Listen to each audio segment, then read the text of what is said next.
This special meeting, May 1st, 2025. Time is 6:05. I will turn it over to the town clerk to do the roll call. Okay. Representative Adams. Here. Bailey.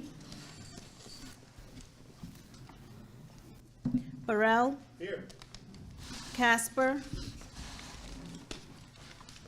Dinshinbrough. Here. DeGraffenwright. Dudden. I see her. Fitzgerald.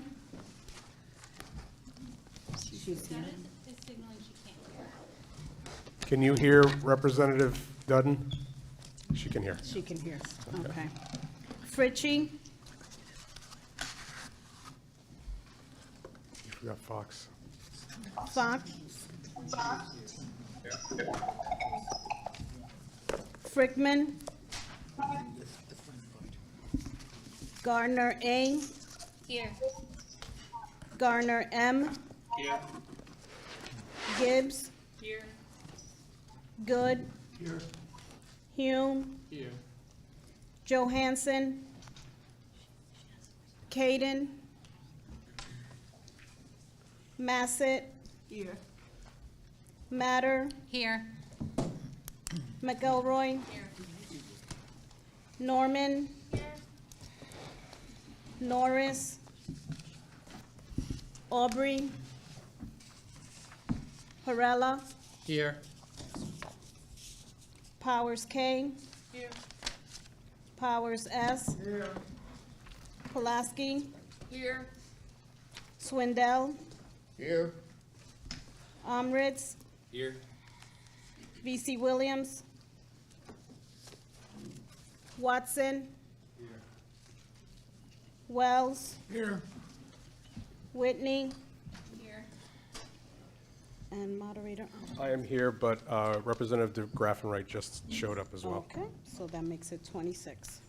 All right, 26 members here. I declare a quorum. Moving on to item B, moment of silence and salute to the flag. Representative Fitzgerald, yes? I am here. I didn't hear you call my name. I think we have you on the list, right? Yes, we have. Great, thank you. You're here. Okay, great, thank you. All right, moment of silence, salute to the flag, please. If you can all stand.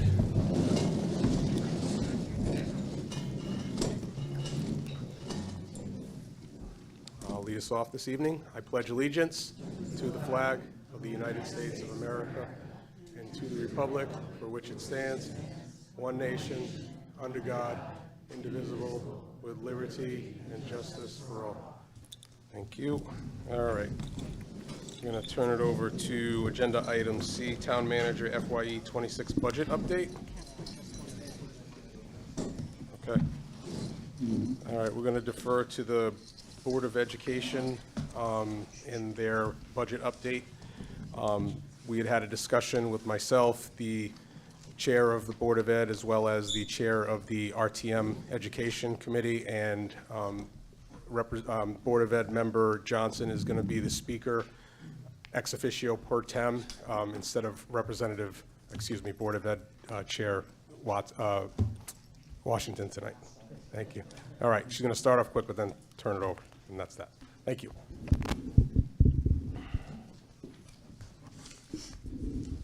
Good evening, and thank you for the opportunity to present the Groton Public Schools budget for 2025-2026 school year.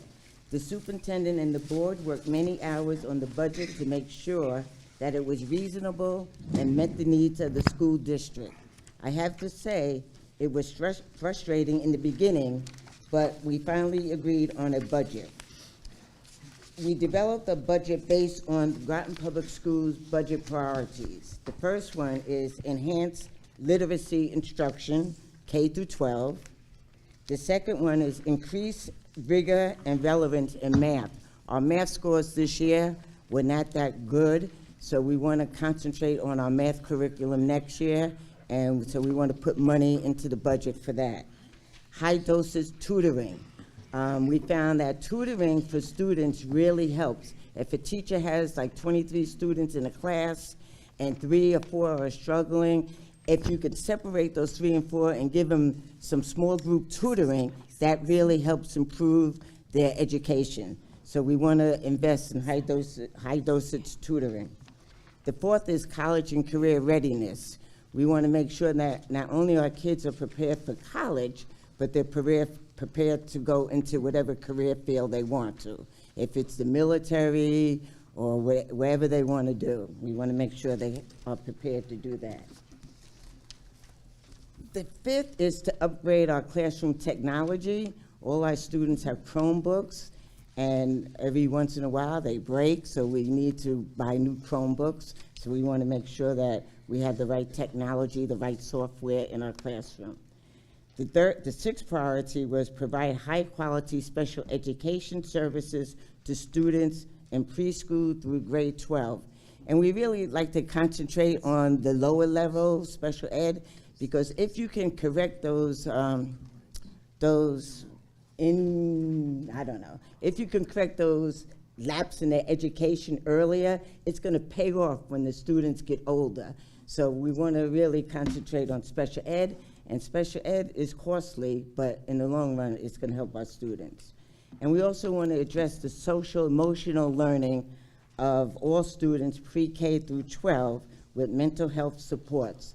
I don't want to always concentrate on COVID, but, with COVID, our kids were isolated. And even now in general, the kids are more isolated than they were probably when I grew up. When I grew up, you went outside, you played with the kids. Nowadays, kids are on their devices. They don't talk to each other as much. So when they come to school, that's one of the things the teachers have to address, how they get along together in the classroom, in the playground, in the cafeteria. So we want to concentrate on that. And school safety and security. That probably should be number 1, but I have it number 8 on my list, but that's number 1. We want to make sure our schools are safe for all students and we have the right security in place. So now, a portion of our increase this year was due to salaries, benefits, transportation, tuition, negotiations, equipment, and so on. But the board did add to the budget. We added things that would help with student achievement. For example, the tutors, like I mentioned before. We added a special ed teacher. We added a school nurse at the middle school because all the schools had 1 nurse. The middle school has 900 students and they only had 1 nurse. So we added a nurse to the middle school. So we want our students to receive a quality education in Groton. I wanted that for my daughter when she was a student here, and I want the same for all students. That is one reason why I ran for the Board of Education. And probably Mr. Swindell, when he was on the Board of Education, that was a reason he probably ran, because, we want the best for our students. I want our students to be able to go to college of their choice, to be able to join the military, because even if you join the military now, you have to have at least a GED. So they're not taking people without an education. We want them to earn a decent living, to contribute to society, and be good citizens. Like you, I don't believe in wasting money or throwing money, good money after bad money. But I promise you, we will spend the money wisely. That is the job of the board, the superintendent, the administrators, and the teachers. Everyone in the school district wants to spend the money wisely and where the money is needed. We will, can I understand my word? We will be aware of the burden on the taxpayers, but we cannot afford not to give our students a quality education. That we cannot afford. Because like Mr. Antipas said one time, we cannot defer education. Our students need an education. Now, I know that some people are fearful of what is happening in Washington, D.C. I, for one, cannot live my life in fear. I have to continue living. Our students have to continue going to school. Our teachers have to get paid. Our custodians have to get paid. Everybody has to get paid. I have to, if the doctor tells me I have cancer, I cannot be fearful. I have to fight for the disease. So that's what I'm doing tonight. That's what other board members are here for. We want to fight for our students, make sure they have the money that they need and that we need to run the school district.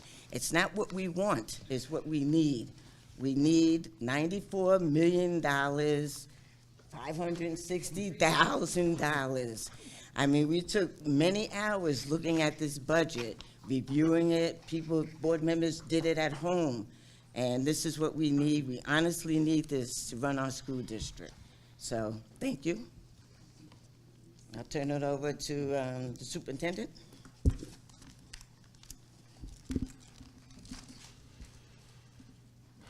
Sean, can you help me with the?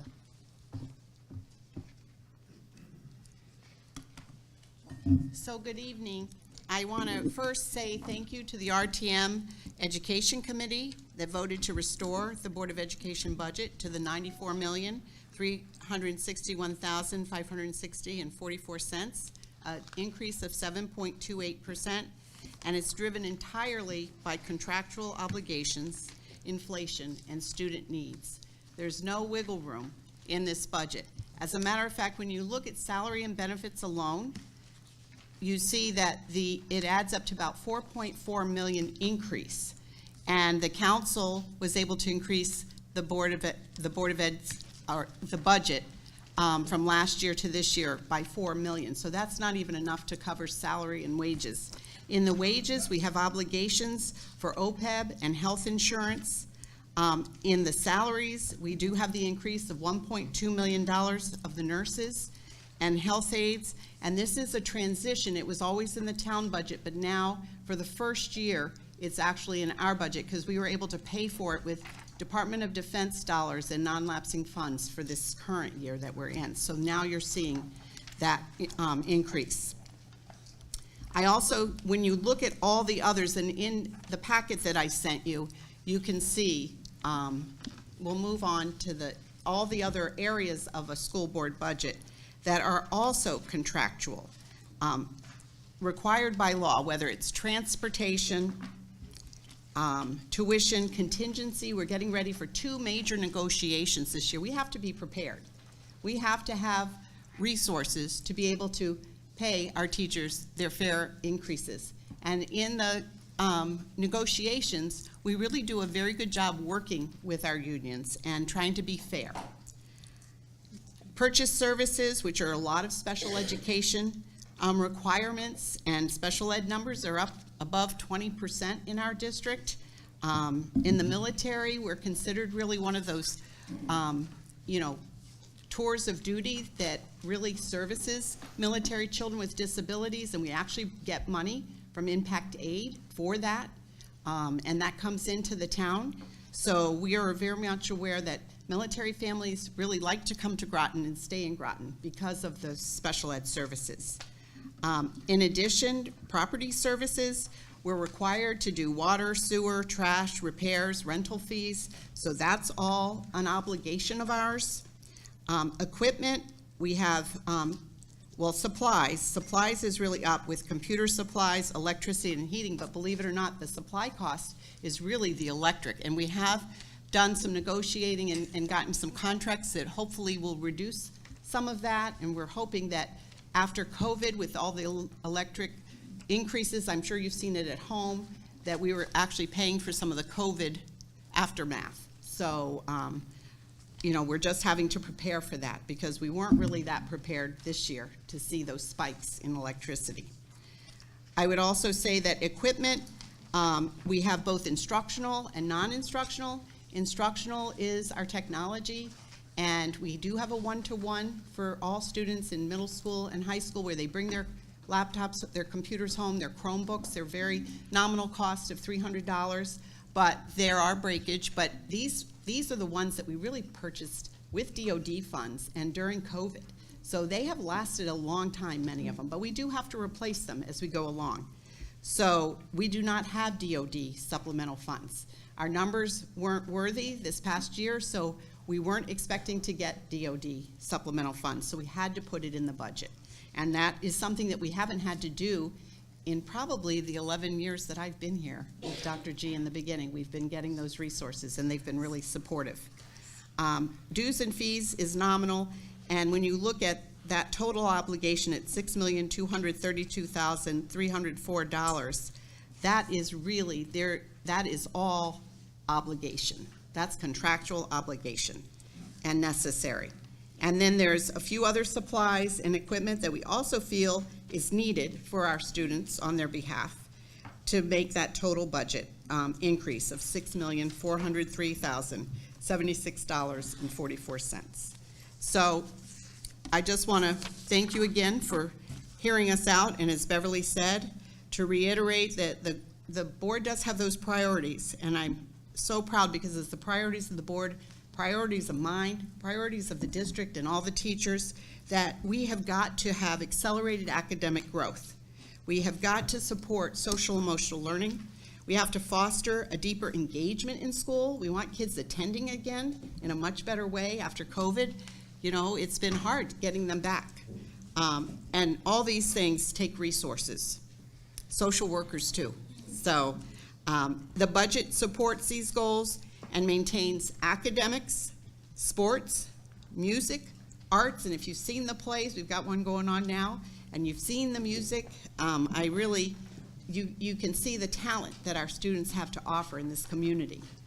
And then there's extracurricular programs, student support systems, which are all essential for our kids. That's what makes them want to come. And I can't speak highly enough about our career pathways. We actually are entertaining Electric Boat tomorrow to come to look at the auto shop, which needs to be cleaned out. And John Burt's going to join us and several people from Electric Boat in our community to really look to see how we can do what they've done in Coventry, Rhode Island, to really be a manufacturing hub in this area. And so that our kids will get those jobs, because finding their career and finding the thing they love to do and are good at, that's why they come to school K through 12. It's really important. So I'm going to turn it over to Adrian, and he has some more ideas. All right, so I just have kind of a general overview and some things to think about to say, and I read a version of this to the RTM Educational Committee, but it had some things added. So I want to begin by sincerely thanking the RTM for inviting us to present and discuss our budget tonight. The budget reflects approximately 30 hours of meetings, as well as countless hours of individual review and analysis by the board and board members. It represents our best effort to submit a proposal that is not only physically responsible, but also responsive to the needs of our students, families, and staff within the real-world constraints that we face. We understand that the budget documents can be complex and sometimes contain inconsistencies, but we urge you to consider the full context. Every line item in this proposal is rooted in our shared responsibility to ensure Groton's children receive a high-quality education they deserve. Reductions made based on misunderstandings or minor clerical issues won't affect us sitting here today, but they will directly impact the learning experience of over 4,400 students, and that impact will be long-lasting. To provide some context, Groton's per-student spending remains approximately 10% below the state average through 2024, I believe is the update, and 15 to 20% below most of our neighboring districts. A decade ago, we were nearly in line with both. We were right at state average and only slightly below our neighboring districts. In that same period, the amount of funding that the town has spent on education has fallen from 65% 10 years ago in 2017 to about 58% today. So we have been shifting money away from education onto other things. Meanwhile, town operations has grown by 48% in that same time when we take out the change in nurses. So without the nurses, it was roughly 30.7 million in 2017, and the new budget is 45.4 million in the proposed budget. So it's a 48% increase in town operations. And if if the Board of Ed gets all of the money that they've requested, it'll be 22% over 10 years that we've asked for. It was 21%, I'm sorry. And that's including all of the money that we've asked for, the 7.3%, which is an effective 6% increase in spending, because we know that the 1.3% was money that was previously covered in the operations budget and has been shifted to the board's budget. So it's not new spending. It's 6% in new spending in this budget. So while we had hoped that new school buildings would result in some staffing efficiencies, those savings are limited. A new facility doesn't reduce the number of students we serve. Staffing levels must reflect enrollment, which remains steady. Although these new buildings are safer, more modern, and better learning environments, we believe that investment was worth protecting. Sorry. The budget also includes strategic investments designed to support long-term educational improvement. Notably, we have added funding for academic supports at the elementary level with the specific goal of strengthening reading, writing, and math proficiency. We anticipated that these early investments will reduce the need for remedial intervention in later grades. It's not only the right approach for our students, but physically responsible strategy that will benefit the town in the long term. I know that some of you are concerned about potential reductions in state ECS and federal grant funding, and so are we, but we also caution against acting on hypotheticals. The majority of recent legal rulings suggest that the funding will continue, and the current federal administration remains supportive of the military, and by extension, the crucial services that Groton provides its military families.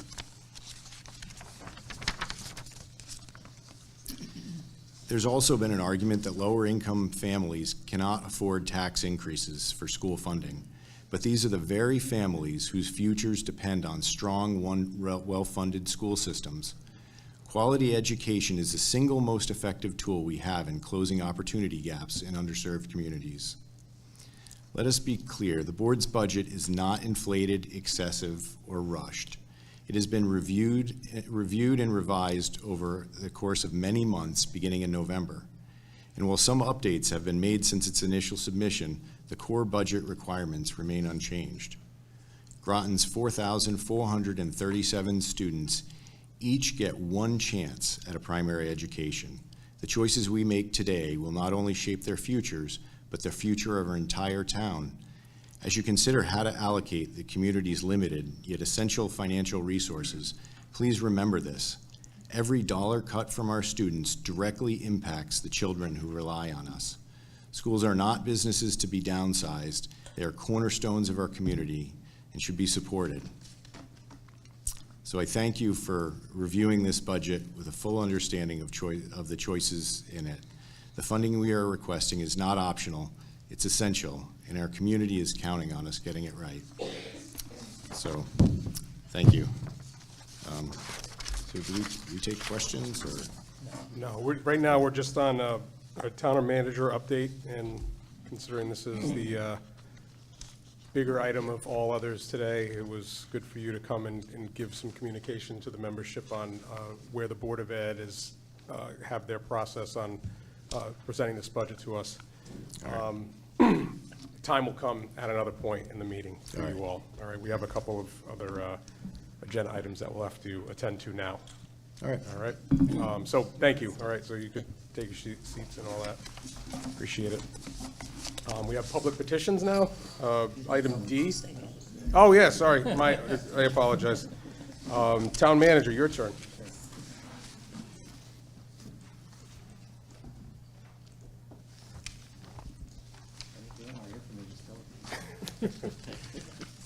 Oh.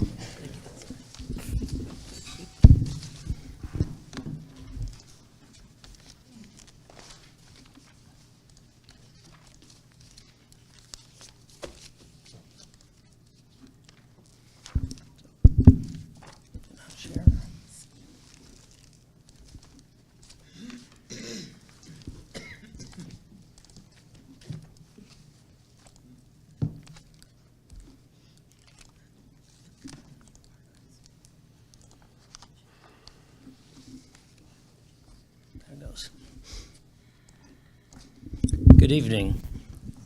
Bev, I'm in awe. You can read your own handwriting. I cannot do that. Oops, let me get this box out of the way. A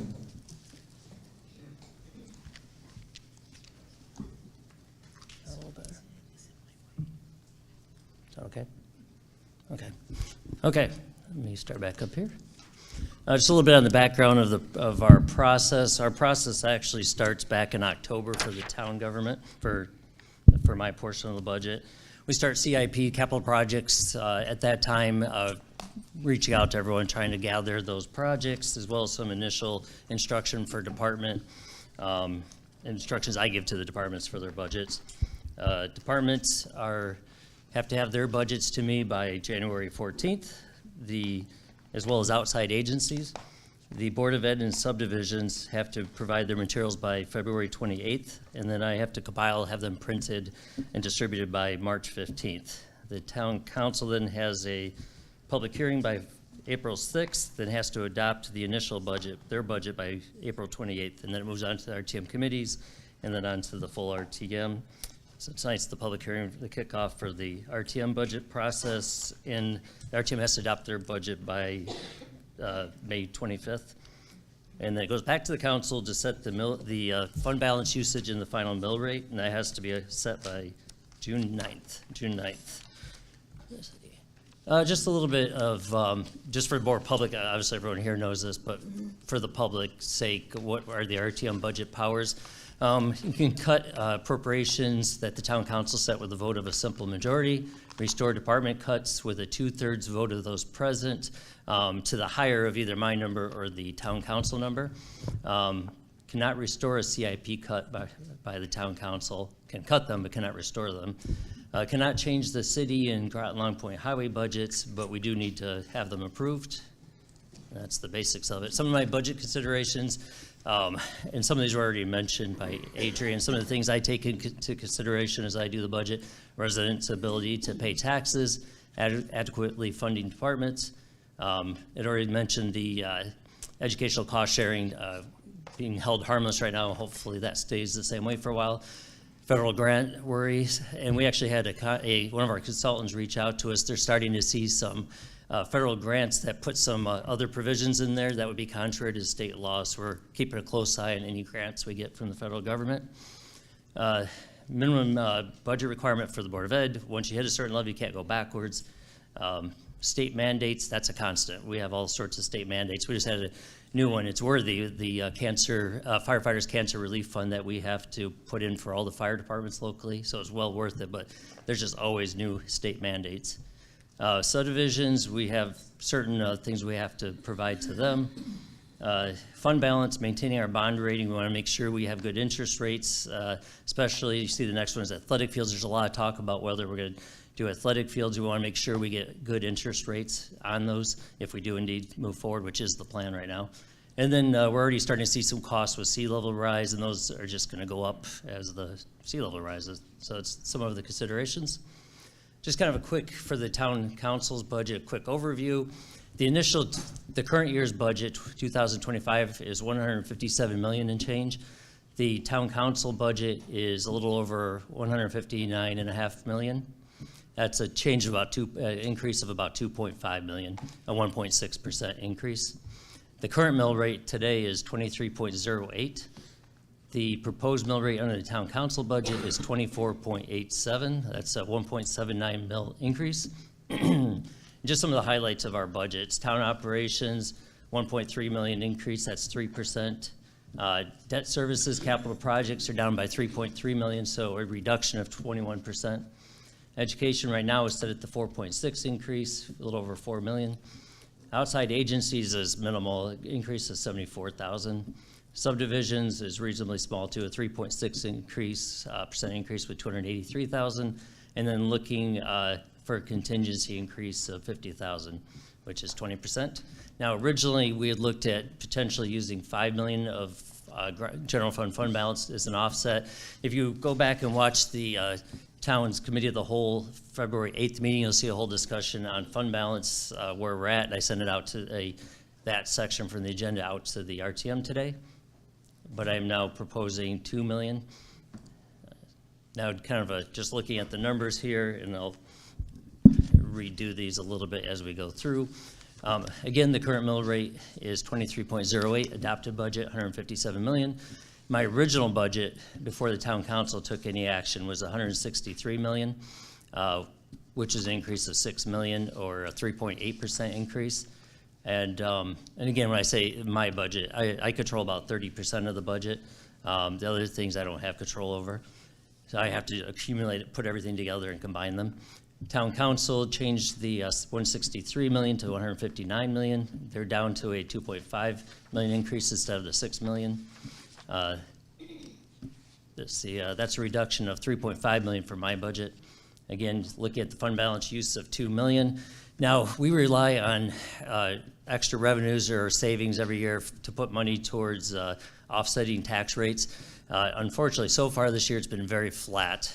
We've not seen any extra income coming in. We have another month before the town council has to set that amount, so, you know, well, let's hope there's a little bit more money than the 2 million, but we just have to wait and see. We don't know that at this point. And then just to show town council budget with Board of Ed, if it's restored, that's just under 162 million. Tentative mill rate would be 25.37, which is a 2.29 mil increase, which it's 0.5 mils over the town council. Just so you can see here, the impact on homeowners, there's a chart here, and this will be available on our website after this, so, and you'll be able to see this if you can't read I'm sure you can't read the numbers. But again, this just takes you through the 25 budget, the current budget, my budget with the 5 million offset, which is now down to the 2 million offset, going down to the town council's 159 million, and then 162 million with the Board of Ed added in. And then, actually, I'm going to go on to the next page. And just so people understand, here I have in the chart, I have what the costs for taxes would be for a home with the assessed value of 100,000, as well as the average home, which in Groton is 292,600. And just so people at home understand, assessed value is 70% of the market value, so it's not the actual fair market value of what your house is worth. It's 70% of that. And then to calculate your mill rate, you take your assessed value, divide it by 1,000, and then times it by whatever the mill rate is. I did a little chart for mill rate changes as well as average property taxes. Here, zooming in. So right here again in the gray is the current 23.08 mils. My initial budget with the 5 million offset was 24.98 mils, which was a 1.9 mil increase. But dropping that offset from 5 million down to 2 million, it takes it to 25.62 mils, which would be a 2.54 mil increase. Now the town councils in the orange, that, again, with their cuts, it would be a 24.87 mil, which is a 1.79 mil increase. It's a little bit less than my initial budget. And then with the Board of Ed added back in, it's 25.37 mils, a 2.29 mil increase. And then you can see the flow of this looks exactly the same. This is just the actual average property tax values, again, on a assessed value of 292,600. Here, property taxes currently, 25 is 6,700 and change. With the initial proposal of my budget, it would have been 7,300. Taking out the 5 million offset and going to 2 million, it would have been 7,500. Right now, the increased cost, or the amount of tax for that home would be about 7,300. That's about a $524 increase from the current amount people pay for that. And then moving on to the restoration of the Board of Ed, it'd be about 7,400, about $670 higher than what's being paid currently. And just again, this just reiterates again what's the highlights from this. So that's all I have. Thank you. Thank you, Mr. Short and Burke. sweet. Thank you. All right. Thank you for that, Board of Ed and Town Manager. We go to item D, public petitions. This is the portion of the RTM agenda where RTM welcomes comments from the public. Each presentation should be limited to no more than 5 minutes or less, as directed by the moderator. And if possible, submit written comments. Presentation should be limited to matters pertinent to the town of Groton. The moderator or members through the moderator shall ask questions only in order to clarify the speaker's presentation. Responses may be given by the moderator and/or by the town manager. Individuals should state their name and address for the record. If you wish to speak virtually, please register by emailing council@groton-ct.gov no later than 4 p.m. on the day of the meeting. Do we have anybody online, Town Clerk? No. Okay, great. So right now we have 4 people signed up. I'll go in order of when you signed. First up, Miranda Kraus. Just to make a statement for all folks that are in here, we're a little lighter in attendance than we were at last session.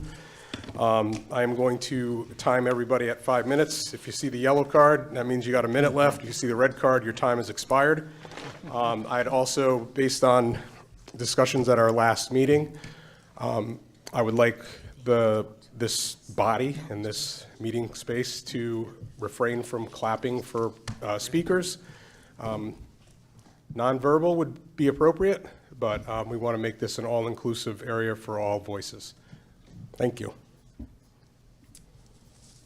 Hi there, I'm Miranda Krause, 18 Ocean View Avenue. Good evening, members of the RTM. Thank you for your service to Groton as elected officials. I admire and appreciate the time, energy, talents, and elbow grease you put forth to represent and serve the people of Groton. I'm speaking as a nearly lifelong Groton resident, a proud graduate of Fitch, a social worker, and a grateful Groton Public Schools parent. Our students have experienced so many changes and challenges in recent years. Now more than ever, there is no greater investment than in the education and opportunities for our Groton children. In our schools, there is so much good happening because of this investment in our students that is implemented by the dedicated and creative efforts of our talented staffalty, which they call it up at Fitch. Fully funding our schools is the only way to provide our students with the staffing, safety, and essential learning opportunities needed to strive toward their potentials. Our amazing Groton kids, from their many backgrounds, through the common ground of their schools and with the support of their town, will contribute to Groton and the world in amazing ways. They already do. Please support our Groton Public School children and Groton's future by voting to fully fund our schools. And thank you for listening, and thank you to all the wonderful people in our community who contribute to our children's education and Groton's future. Thank you. Next up is Shay Cahill, followed by Mary Tullis.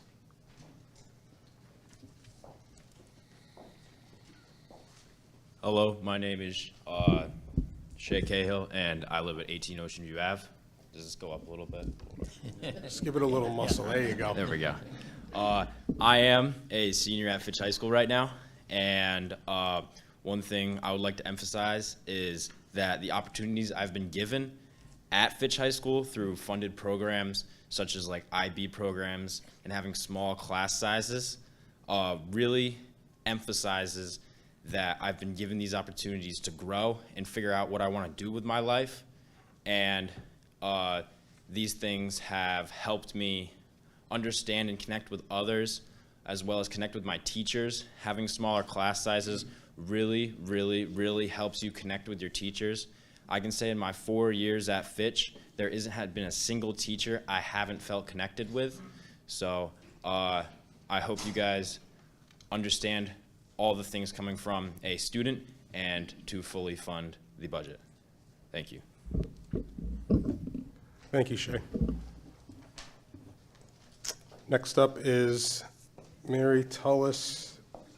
I'm sorry, I didn't get the end name of it, but Engvall. Engdahl. Engvall. Okay, I'll let you say it. Okay. Glad that he put the mic back down. Thank you very much. So thank you, everybody. Thank you for this opportunity to express my support for the recommended funding of our beloved Mystic and Noank Library. Ms. Tullis? Yes. Could you just give us your address for the record? Oh, yeah, 72 Main Street. So I currently happily serve as the co-president of the Mystic and Noank Libraries Volunteer Board of Trustees.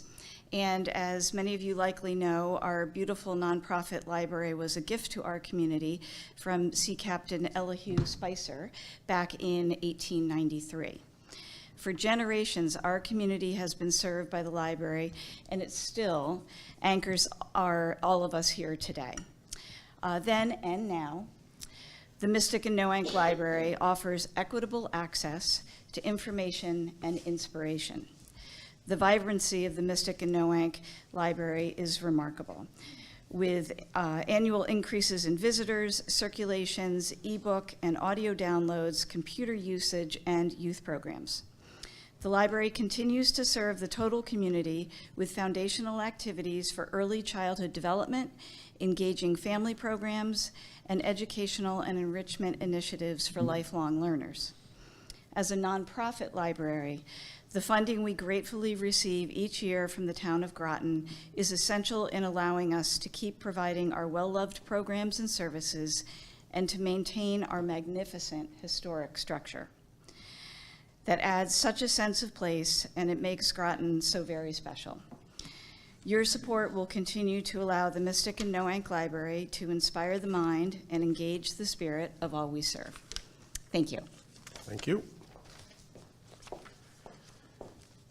Next up is Mitch Shinbrot, and that is the end of our list.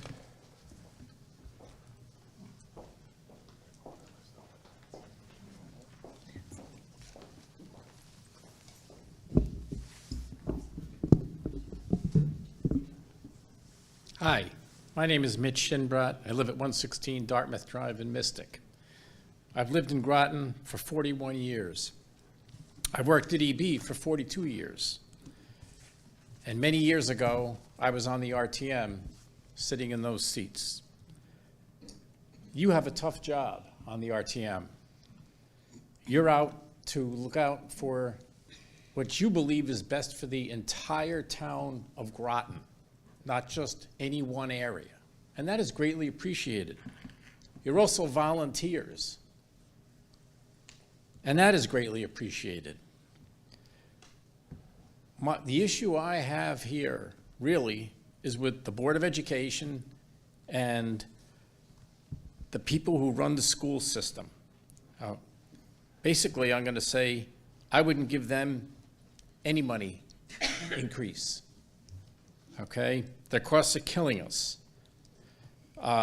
There's no accountability in the system. The school system leaders don't know how to live within any financial constraints. And to tell you the truth, they're not trustworthy. They play with numbers. Last year, they even stole money from one of their own people, and they only gave it back when they were caught. So keep that in mind. If it happened once, there's no reason to believe it won't happen again. So I told you how I really feel. Thank you very much. Thank you. If there are no other speakers, I will be closing public petitions. Good evening. My name is Ian Thomas, 24 Jefferson Drive. I am a member of the Board of Education, but I'm speaking here as a member of the public as well. Just to touch on a few important points. For one, the drivers mentioned by Vice Chair Johnson are things to, and the superintendent, there she is, are important to consider. Like there's a lot driving here in the budget that is beyond our control, and we just have to accommodate for what we're given with contracts and cost of electricity. And on top of that, there are a number of items that have shifted from the town operations side into the Board of Education side. The most significant of which are the nurses, as you've heard. Last year was a transitional year, so the nurses were not in the budget. We covered it with some other monies that we were able to transfer from other areas, which there's a whole meeting about it on YouTube from last June. You can watch that. This year is the first year where the nurses are fully integrated into our budget. The other major cost that has come over our way is some more property insurance costs that have been shifted from the town side to the board side. So that those two together roughly equal about 2% of our increase, which is not an increase to the taxpayer, to be clear. Those items were already being paid for by the taxpayer in town. They're just in the town operations side, and now they're in the Board of Education side. So we should get like about a 2% handicap on the number when you start thinking about the number. And then about another 3% inside that number are the salary increases. And then also the electricity, as anyone that's on the Eversource side of town knows, the pandemic recruitment fee that's been attached to these bills are astronomical, exponential, and very hard to pin down actually what we're being charged for. But Eversource is, you want to talk about a lack of accountability. Let's look at them first. As far as accountability within the Board of Ed, I can tell you as being a member of the Policy Committee and Chair of the Ad Hoc Budget Procedure Committee, we've gone to great lengths to go through our policies and procedures in conjunction with the administration, and we've instituted a number of reforms that provide more detailed accounting so that when transfers occur, we do get notification of it. We do have to approve certain transfers over a certain amount, and we're also looking at other ways to instill other controls. The reporting, the monthly reporting is also in the process of being revised. So, you know, I would just push back on that lack of accountability claim, because if you watch our meetings, there's plenty of accountability. With this board, I enjoy working with the board that we have. We all bring different pieces to the puzzle, and you know, I think the whole is greater than the parts. So please take that into consideration. So the 7.28, 7.3 number, whatever you want to round it to, is a very fair number, and it's necessary. We did make strategic investments, as noted by Vice Chair Johnson, that and the leadership team up here, that we're looking at elementary level investments. And also, again, to reduce possibilities of higher special ed costs and remedial costs later on down the road. And we've, so, I mean, there's a lot going on here. So I would encourage you all to think critically, but also think compassionately and think long-term investment. You know, the school system is by far an extension of what I consider public safety, because you're investing in the youth of your community. And if they're not finding good ways to move forward and develop themselves constructively, well, there's other ways that could go too, and that's not good for any community. So we want to invest in our youth. And I just also want to reiterate the point that Vice Chair Johnson brought up earlier too, like that if once you adjust all the numbers, there is a bit of an odd dynamic happening from 2017 to now when you look at the town operations budget versus the board budget. So, you know, do think critically, look at those numbers. There's, you know, a trend of 48% increase on the town side and only an average of 22% increase on our side. So, you know, let's think carefully, critically, and compassionately. Thank you.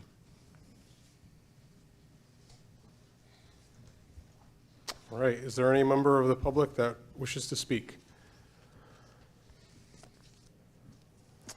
Very well. I am closing public petitions, and we are going to go to receipt of communications. Just for the record, we had Representative Linder, Luck, and Neifeld, as well as Cadden, that said they would not be attending this evening. Lynn Crockett Hubbard as well. There was a document that was printed out and asked to be distributed by Representative Fox. Hello, Mr. Representative Fox. If I could just ask one of the town clerks to pass this out to the folks so they can take a look at that communication. It's got some data on the back as well. Other than that, are there any communications from the RTM? All right. I'll just let her pass it out and you can take a look at it. Thank you, Ms. Madrano. There's 30. There are 30 people here, just to let you know. Yeah, Fritchie is here. We had Representative Norris join online. Representative Frickman is online. Representative Casper and DeGraff and Wright have also come in attendance, so we have 30 members present. I got a communication from somebody too. I don't know if you want me to add that to the. Sure, Representative Frickman, go ahead. You want me to read it? Please do. Or, okay. Hi, hello RTM members. I'm Ryan to speak in support of the RTM's Education Committee recommendation to support the full BOE budget of $94,361,560. I currently have 2 children in Groton Public Schools. Acknowledging it is a robust increase over the prior year's budget. It is not out of line with neighboring towns. Groton increase is 7.3%, while Stonington's initial increase was 6% and New London was 13%.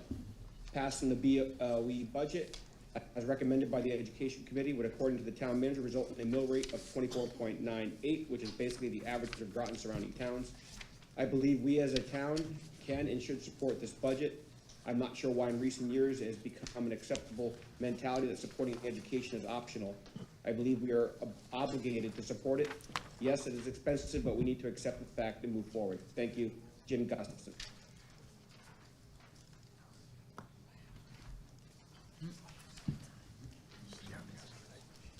That's all. Thank you. I received a communication yesterday from a resident as well, Natalie Billing, and she had, I'm just going to summarize it, I won't read the whole thing, but she is requesting that we do not approve a budget that imposes an 8 to 10% tax increase. It's asking too much of the taxpayers. I will forward it and send it and share it with the rest of the group. All right, moving on. Any other communications? All right. Yes, Mr. Moderator. Yes, go ahead, Representative Norris.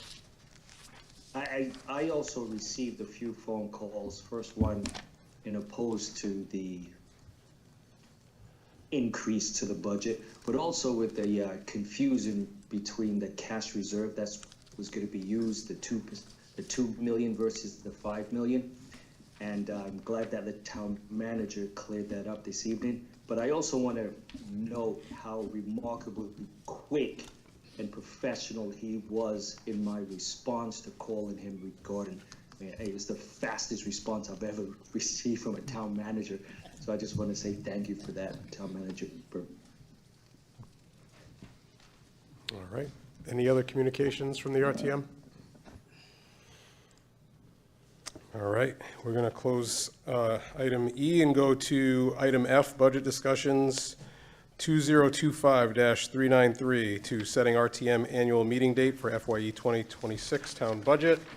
Be it resolved, setting the RTM annual meeting date on the fiscal year ending 2026 town budget, whereas section 9.3.1 of the Groton Town Charter requires that the town council determine the date for the annual budget meeting of their representative town meeting. Now therefore be it resolved that the annual budget meeting for the representative town meeting will be held on Thursday, May 1st, 2025 at 6 p.m. at Thrive 55 Plus Activity Living Center / hybrid virtual meetings are also available at 102 Newtown Road, Groton, Connecticut. So moved. Second. All right, moved by the moderator, seconded by Powers S. Is there any discussion on this? Just for the new people that are here, this is going, even though we have multiple meetings scheduled, this is one big meeting. So at the end of tonight's meeting, we will call a recess. We're not going to be adjourning. So we'll just continue going on that moving forward. Okay. Any other discussion? All right. All those in favor, please say aye. Aye. Opposed? Aye. Any opposed? Abstentions? Motion carries unanimously. All right, so before I recognize my first agenda item here, which is voter registration,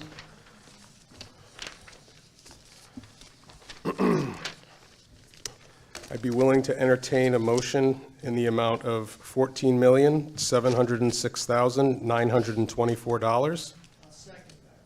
I need someone to move it. I'm entertaining the motion. Second. Okay.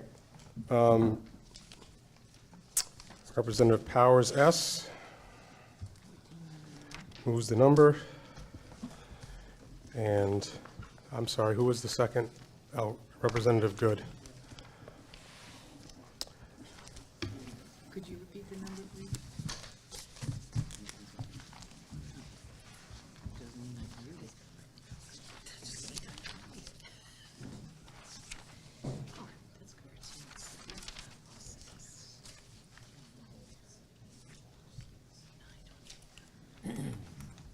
$14,706,924. This represents the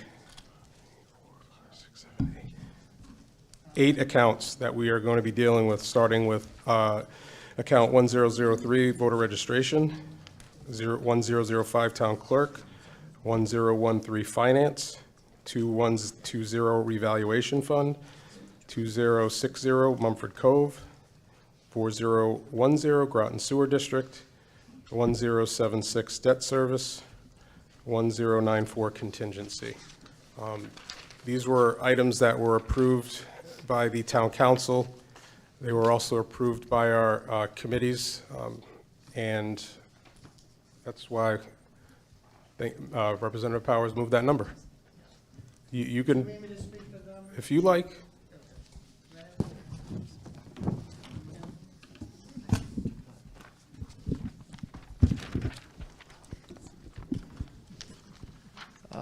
For those that don't know, the number that we moved was through all the different committee meetings that we had. I printed the committee meeting minutes. I asked everyone to go through them. They went in as soon as we were done with our debate as to what we were going to do with the money. I don't know whether everyone understands why we're moving this number, but it's a pretty steady number. And once you start doing finance and once you start doing the RTM, this is the smartest way to go through what we're doing. We have a big agenda item right here that we need to take care of. We have a bunch of capital improvements, and we have things that we need to do for our business. It's not up to me. We're going to vote on the number. If we choose not to move the number this way, I'll be more than happy to go through all of the categories that are here. But the minutes have been available for I don't know how many days now. So that's the reason I asked to move the number. Thank you, Mr. Moderator. Thank you. I open up the floor for any additional discussion on the main motion on the floor. Yes, Representative Good. Yes, I also, Yeah, you're good. okay. All right, thanks. I also support this number. We've gone through all the deliberation in the committee meetings. I've watched them all. I feel confident with the questions asked and the answers given. I was confident with the budget initially, knowing the cuts that were made through the town prior to going to the town council, and really appreciate them keeping a tight budget for us this year. Thank you. Thank you. Representative Norman, do you have a question? Sorry, I'm just trying to add them up, and I don't get that exact number. So that is my stress right now. Okay. If you'd like, I can go through the numbers. Yeah, could you, in case I'm missing one? It's 1003, voter registration. Yeah. 288,148. Yeah. 1005, town clerk, 402,886. Mm-hmm. Finance administration, which is item 1013, 1877103. 1076, debt service, $10,051,419. 1094, contingency, $300,000.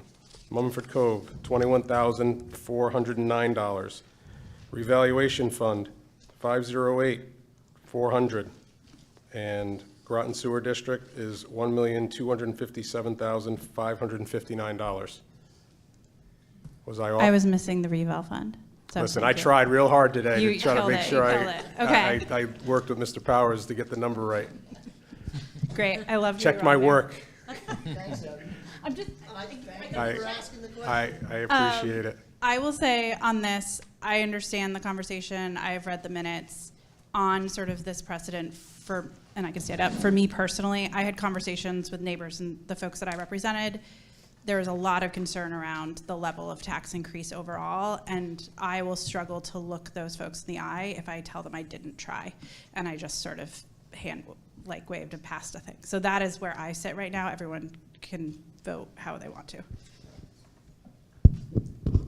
Any other discussion? Very well, seeing none. The main motion on the floor is for $14,706,924 for the accounts 1003, 1005, 1013, 2110, 2060, 4010, 1076, and 1094. All those in favor, please say aye. Aye. All right, we're going to have to get I don't know about that one. All those for no, please say no. No. All right, I can handle the no's. If you can raise your hand for the no, please. All right, Pulaski. We got Pulaski. We got Matter. You can put your hand down after you're done. No, Matter does not have her hand up. It's Gibbs, sorry. Perella. Whitney. Norman. Wells. Dudden. 1, 2, 3, 4, 5, 6, 7. All right. Fox. And Fox as well, 8. Any abstentions? 1 abstention, Adams. 2 abstention, Swindell. All right, and we have 30 members present. That motion carries. All right, the motion carries. 20 in favor, 8 opposed, 2 abstentions. Thank you.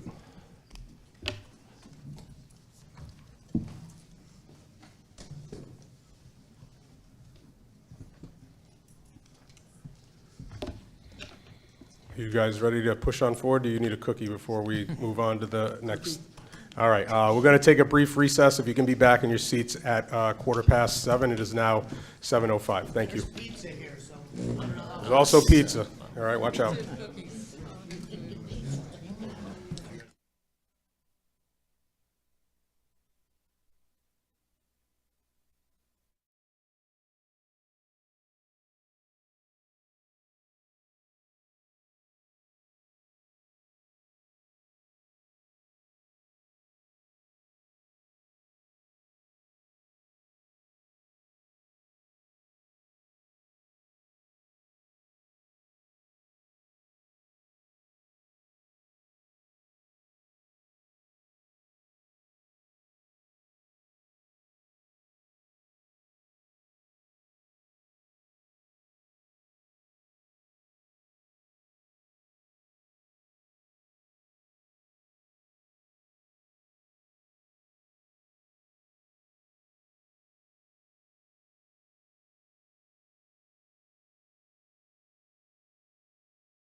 Our next agenda item is going to be the education budget. Is there any? Representative Norman, you had something you wanted to say? Yeah, we'll call a caucus. All right, there's a caucus been called. If you can caucus, each party can do their caucus. We got your designated locations. We are at recess at 7:20. All right, thank you.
All right, we are back from caucuses. Time is 8:16.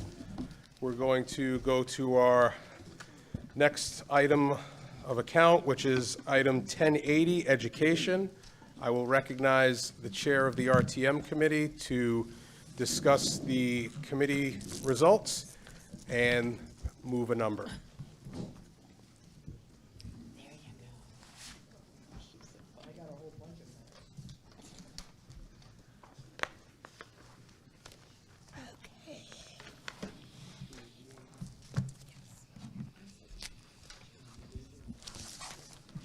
Good evening. The RTM Education Committee met on April 23rd at 7 p.m. The meeting was called to order at 7:06. Committee members present: Representative Fitzgerald by Zoom, Representative Frickman by Zoom, Representative Massett, Chair, Representative McElroy, Representative Whitney, and absent Representative Perella. Board of Education members.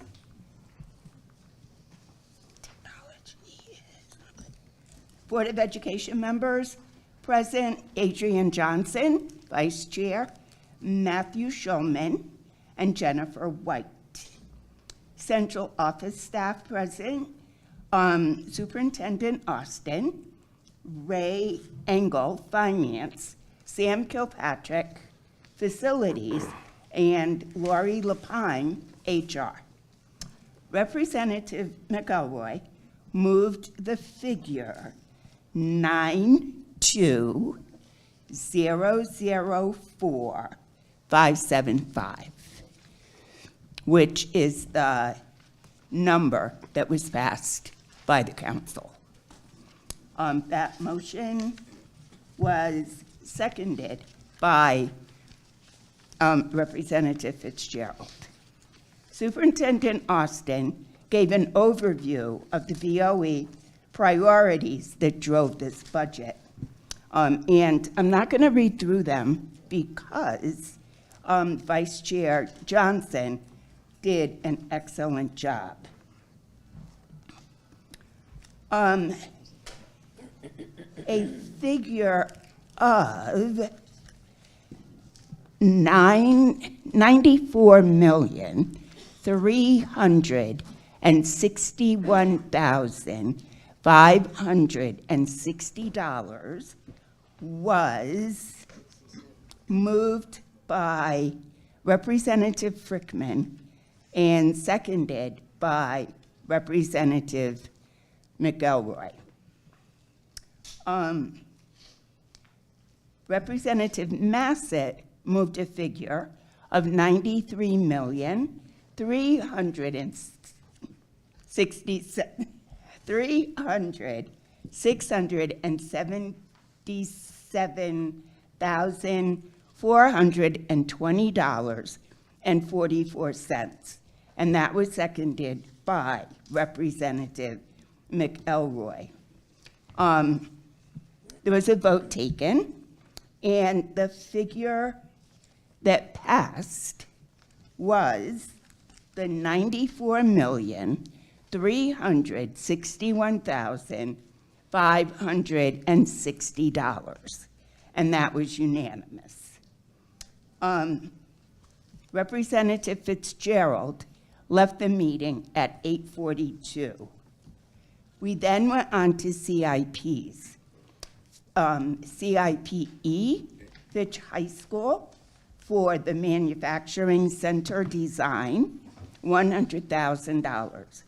Representative McElroy moved $100,000, seconded by Representative Massett. It passed 3-0 to 1. Representative Whitney abstained. CIPF, Fitch High School water heater, $85,000. Representative McElroy moved $85,000, seconded by Representative Whitney, and that passed 4-0. CIPI, District Financial Software Upgrade. Representative McElroy moved $330,000, seconded by Representative Frickman. That passed 4-0. Fitch High School PA system, $63,000. Representative McElroy moved $63,000, seconded by Representative Whitney. That passed 4-0. School video cameras, $100,000. Representative McElroy moved $100,000, seconded by Representative Whitney, and that passed unanimously.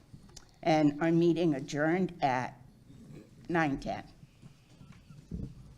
All right, thank you. Could you just move the approval of those minutes, please? I move the approval.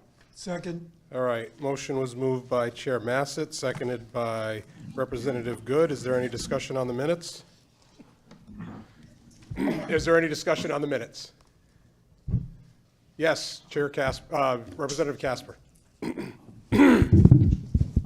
Thank you, Mr. Moderator. What was that number with the 55 cents? The 44 cents. Or 44 cents, yes.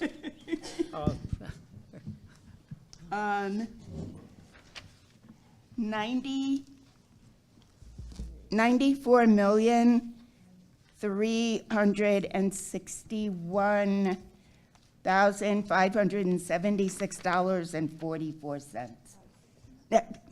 Okay. That was an actual error, though. Yeah, in that was calculation. an error because we never end up with cents. Right. So, We round up. yeah, Yes. I couldn't. Are you correcting that number? We can amend that right now. Yeah, we if can you do like. that. Okay, it's just an edit, so we're good with the edit? Yeah. We're good with the edit? Okay. Okay. Just wanted to make it noted for the record. All right. Okay? Yep. If there's any other, more discussion on approval of the minutes? All right, seeing none, we'll call for a vote on approval of the minutes. All those in favor, please say aye. Aye. Opposed? Aye. Anybody opposed? All right, motion carries unanimously. I'm going to need you up here, though, madam. Or you can have a seat for a bit if you like, unless somebody has a question. You did a great job, thank you. Well, you got to move your number, though, first. You forgot to. No, you moved. We did the motion to approve the minutes.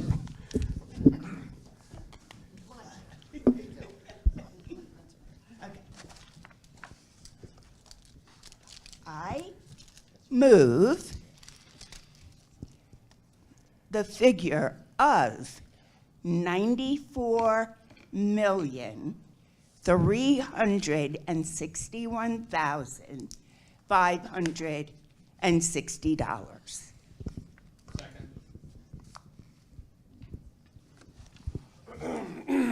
All right, the motion for the education budget, main motion is $94,361,560. Before I recognize your hand, Representative Powers, I just wanted to say that this was a restoration of funding. And as the town manager already mentioned, it would require a 2/3 vote. We have 30 members present, so we would need 20 members to vote in the affirmative in order for this restoration of funds to pass. Representative Powers. Thank you, Mr. Moderator. I'd like to move a different number. I'd like to move $91,037,030. It's a 3.5% increase to the budget. All right, one moment, please. There's a first amended figure on the floor for $91,037,030. It was moved by Representative Powers, seconded by Adams. Let me just put it on the board, please.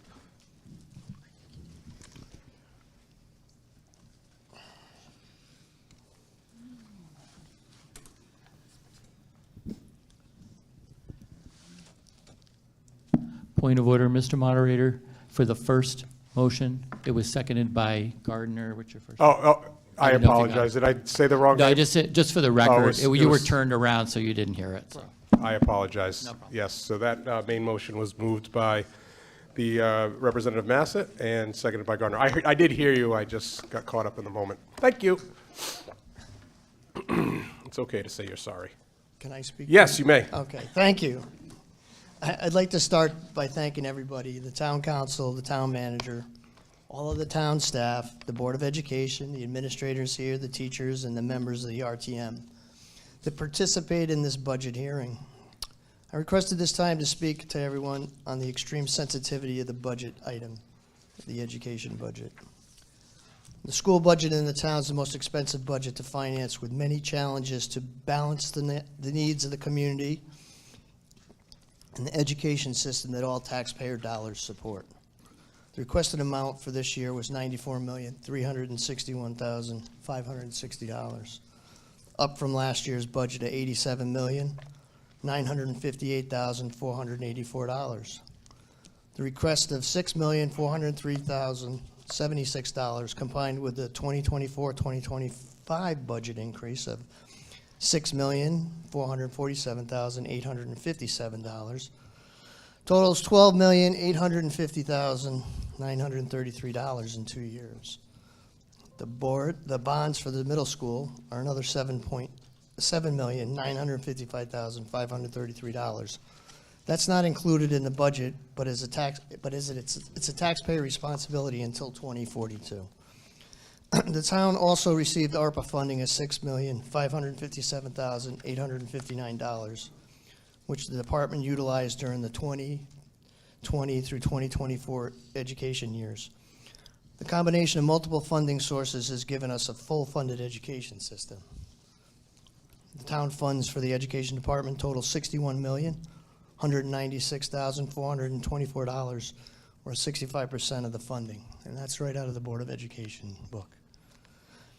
State education cost sharing, along with the Alliance District, designates $26,168,623, or 28% of the education costs. The federal education system funds approximately $6,312,373, or 7% of the funding. The grant funding that you receive involves on a year-to-year basis, and those funds vary. This is the area of concern for everyone to be aware of. The state of Connecticut receives $320+ million from the federal education department. It's pretty clear that the administration in Washington plans to end this funding. I've read the reconciliation bill, and it intends to cut $330 billion from education.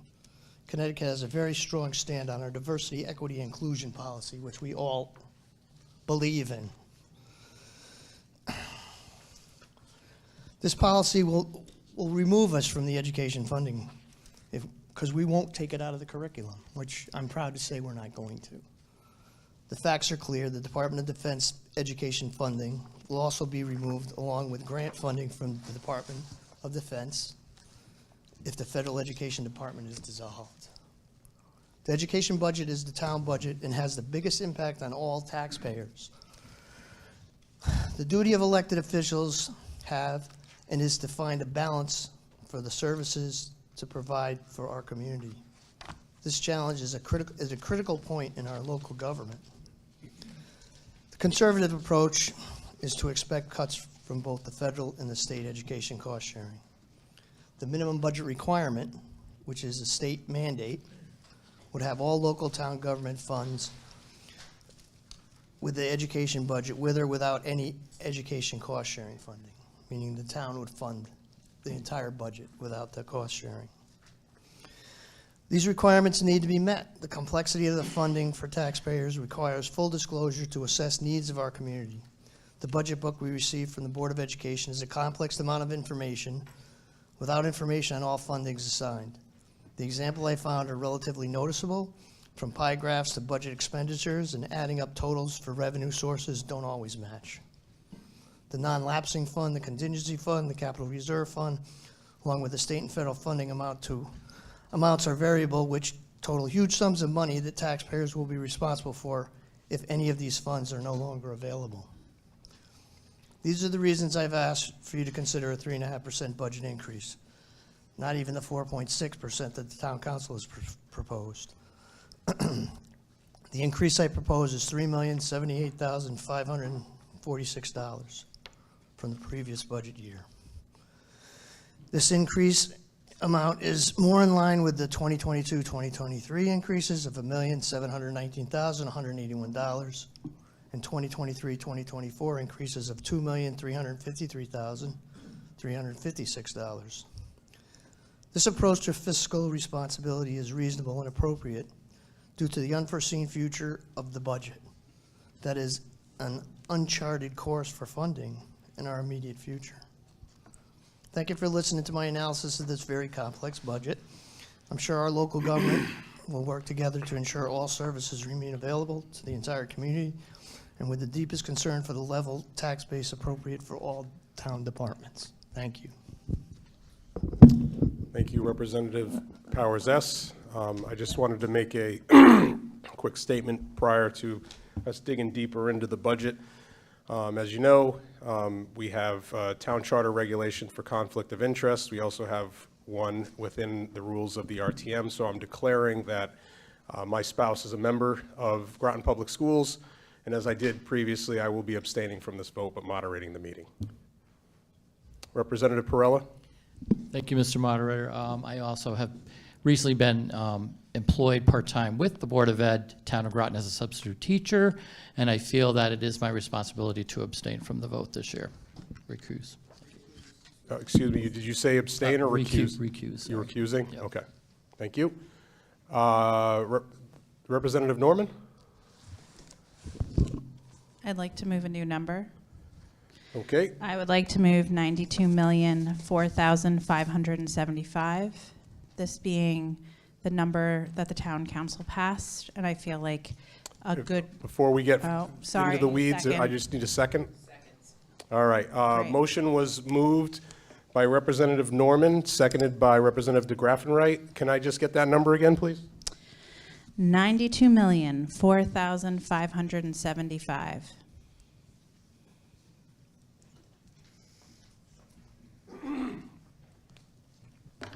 All right, go ahead.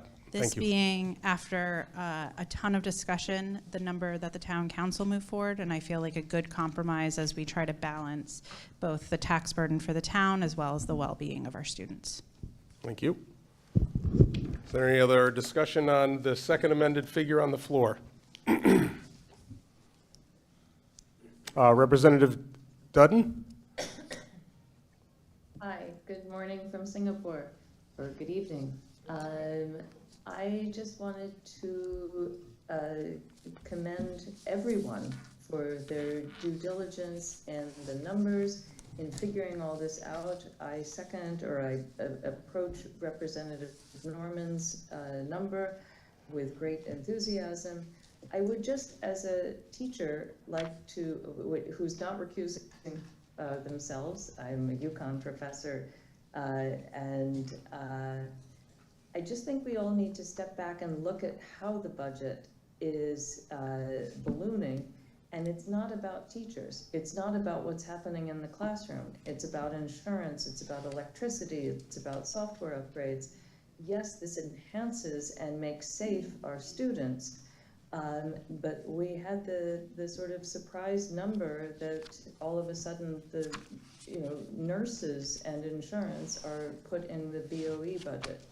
And that is something that I just, when we bear in mind how to fund the best for Groton students, we need to recognize we're talking about infrastructure more than we're talking about what happens in the classroom, which is what the students want and what we want and what the teachers and the staff provides. So thank you. I totally, wholeheartedly support Norman's number. Thank you. Okay. Is there any other discussion from the floor?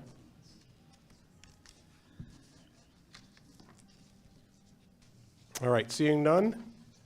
Frickman, Representative Frickman, do you have your hand up? Yeah, thank you. I just want to say, I think these, as a teacher, I'm going to add on to what the other representative just mentioned.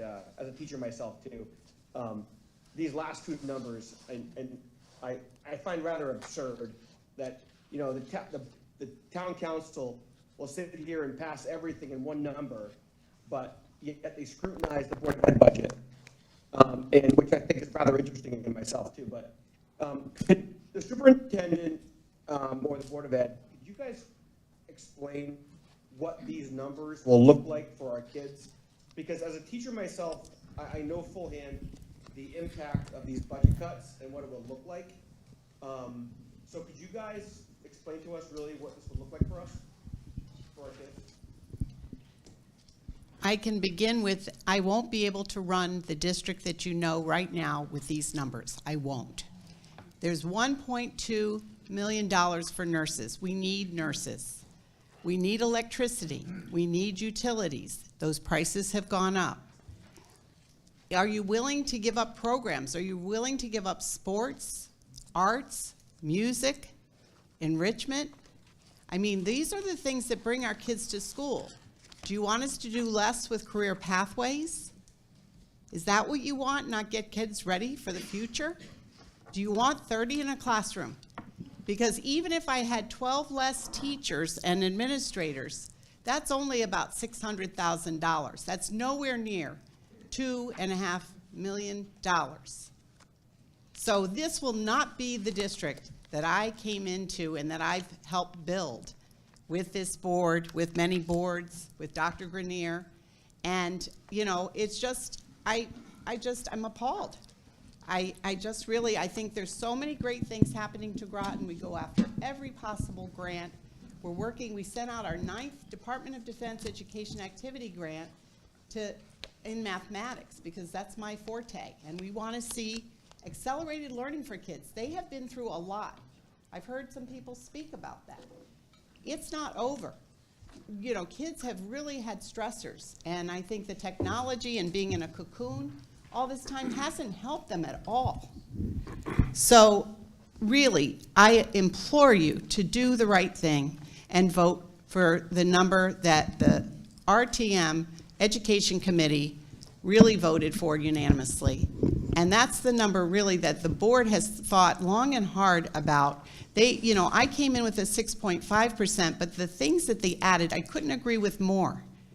We needed more tutors. We had a grant through the Department of Ed that really targeted tutoring and really excelled learning in mathematics, but it went away.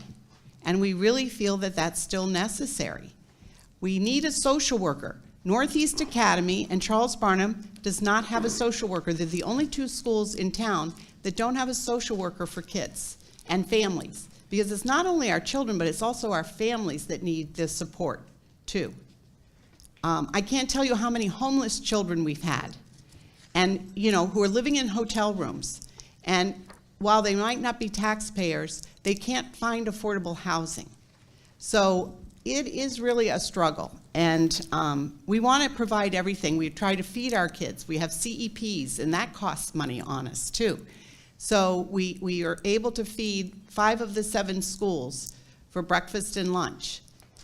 I'm just afraid all these things will go away. I mean, we cannot do this. We cannot sustain the district that we have now with these numbers, except for what the, you know, the RTM Education Committee had come up with. Vice Chair Johnson, do you have anything to add? Yeah, I'd like to add a little bit to that. So in our elementary schools, we already have an average class size, and this is every school, it's like 21 kids per classroom. And you know, my wife teaches in a different district. She's a first grade teacher, and having 21 kids when you're gonna have a couple of kids that are you know, troublemakers or whatever, the higher they take more time out of the from the teacher, where the teacher can't be teaching everyone else and doing as effective of a job. So this is where we are already. If we have to lose staff as part of this, I mean, it would be drastic. It is like the superintendent was saying, it is going to affect education in a very negative way. And I would like you to keep in mind, over half of our students are what we call high needs. And high needs is financially high needs.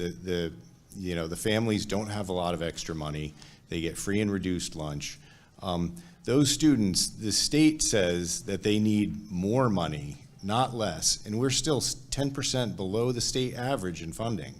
And So, special education and EL. and yeah, we have, I mean, that getting into tutors, I mean, we have to, by law, we have to have, I think it's 12 or 12 and a half like English language tutors because of the amount of kids that don't speak English as their first language.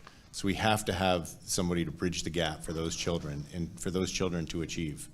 And going back to what we're spending money on and what this increase is, 5% of the increase, more than what the town council approved, something like 4.6 million, is for staff only. That's employee salaries and benefits, contracted salaries and benefits that we can't change. So that number, at the town council's number even, and that doesn't include things like electricity, has gone up tremendously. And I know there was confusion on why that number went up so much, and it's because we didn't put enough in the budget this year on it. But electricity is what it is. I mean, we can't shut like the air conditioning off during the day. I mean, Sam can tell you, we do what we can do. I mean, we don't condition the buildings as much at night. We shut lights off after the janitors leave, which is very late, but we can't really cut electric use. It is what it is. I mean, hopefully down the line we can change some air handlers and that will help. But we also have issues in this district of chronic absenteeism. It's higher than the state average, is really hard, and the ways to resolve that is communication with families through social workers, through staff having enough time to communicate with families. So in chronic absenteeism, it's something like 18% of kids miss 10% of the days. So with less money, I mean, we have some really high hurdles to clear here, and we can't do that. I mean, the board added, like, as far as compared to last year, which was a very tough year. Also keep in mind, last year, I know the 7.9% increase seemed like a lot, but we came off years of 0%, 0%, 1%, where we had all of that extra money, the COVID money. Well, all of that money helped keep the taxes down, and that's what helped keep our budget from increasing through those years, which is why last year we cut. I know that it didn't seem like that, but the Board of Ed went through a very troubling cutting thing. We cut a lot of people last year, not just ARP-ESSER people. We cut over 20 positions in addition to all of the ARP-ESSER positions. So I want you to think in hindsight, if we had done what other districts had done and went up by a couple of % every year, we wouldn't be in this. We are having pains right now making up because we used grant funding to cover funding for the board. So to go back to what you were asking, what the district is going to lose will be tremendous. And we've already lost in the last, we did a count today, in the last 3 years, 20 certified staff in 3 years. Well, 20 FTEs, most of which were certified staff. So we already have been cutting. We're something like 50 or 60 down over 10 years. I mean, we have a lot like smaller staff than we do, and we can't afford to lose more. So, does that answer your question, Tom? Representative Frickman? Yeah, thanks, guys. I appreciate that. Yep. Did you want to say anything about that? No, Adrian. All right, is there any other, yes, Representative Adams. Thank you, Mr. Moderator. I was wondering, since the mayor is here, if she could address this issue and give us some kind of insight on why the town council came up with a lower number.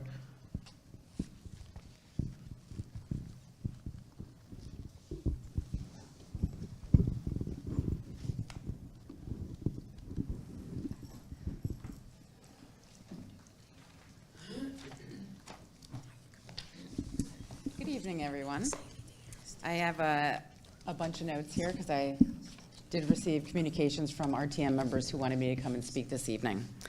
I think there were numerous reasons as to why counselors came up with the number they came up with, and I cannot speak for everybody, so I will speak for myself and maybe my interpretation of some of the consensus. is, our state representatives had come to us, and they came to the Board of Ed, and they had advised that we should have level funding, and that was the goal of this year, is to try and do level funding. Typically, 3% would be considered a level funding, because that's usually contractual increases plus some cost of living in there and inflation. The town came in at about 3% of a budget increase, because Mr. Burt did a very fine job in keeping the budget level, even with his contractual increases and increases because of inflation. One counselor seemed to have made his own calculations and went through the Board of Ed budget, and it seemed to be that he reduced things that would not impact teachers. And so he made those reductions so that staffing would not have to be decreased, and that was his calculation to come to the 4.6%, and the council ultimately went with that. Let me see. There were also, I would hope that, and I'm sure you all did, watch the Board of Ed meetings and when they had their discussions on the budgets, as well as the town council meetings. And there were some issues in relation to some of the numbers that had been presented to the Board of Ed, and they were having a hard time getting a grasp on some numbers. And this is due to some changeover in their staffing, and it's understandable, some of that, but it was also quite evident to some of the board members watching the meetings that they struggled, and there was aggravation as well. And there was also something that I had brought up where the interim finance director is making $160 an hour to be a fill-in as a temporary person, and he's an hourly wage worker. It was noted at our meetings that he works 80 hours, he's been working 80 hours a week, and it was agreed upon by the superintendent that was happening. And my question was, like, in my head, which I was running out of time, but is there time and a half going on with that hourly rate as well? And these are some issues where you might ask yourself, is this the best use of that kind of money when we came up with, when it was such a high increase of budget last year in taxpayer dollars? I will say for myself that I am also seeing what's going on in surrounding communities such as Bridgeport, who has a $242 million education budget, and their mayor is offering them $3 million increase this year. They say they have to cut $30 million out of their budget for 2026. From what I'm understanding, New London is not getting an increase, or is being projected not to get an increase at this time. I don't think the decision's been made yet. There are struggles right now in the economy and what we're seeing coming down from the federal level, and that really weighed on, from what I perceived, the council, it weighed on them from what I've heard. And is there anything else you want to know? I mean, there are some other notes that I did take. The school budget, it was clarified that the school budget, including the bonding and the CIPs for the 2025 budget is 63, or 2026 would be 63% of the budget.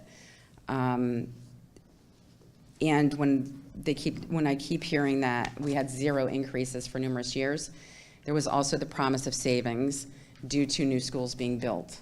We were promised this over and over again. So when they keep saying you got 0, the Board of Ed came with a 0 increase. They came to the town and said, we don't have an increase. So we all happily voted in favor of that. And that's what was promised. So, and also from the records from the state of Connecticut, it looks as though we've lost 1,100 students in the last 10 years. So over the time, our population has decreased, and there are also concerns of potentially losing even more state money due to those decreases. So in a nutshell, that's basically some of the reasons why I think there was, where we settled on a 4.6. It was a good compromise, I thought myself. And if there's anything else, did I answer your question? All right, thank you. If you have anything else, let me know. Vice Chair, did you want to say something on that? I would like to add a little clarification to that. Ray's salary, I believe, was initially hourly, and it actually was in line with what you would pay for a consultant to come in on a temporary basis. We did some, what we're actually paying the Director of Finance is about what we would pay and what we've expended for a full-time Director of Finance. So in a half year, we spent between $75,000 and $80,000 on that salary. And then there's some additional costs for the town review. All right, and yeah, we don't want to forget.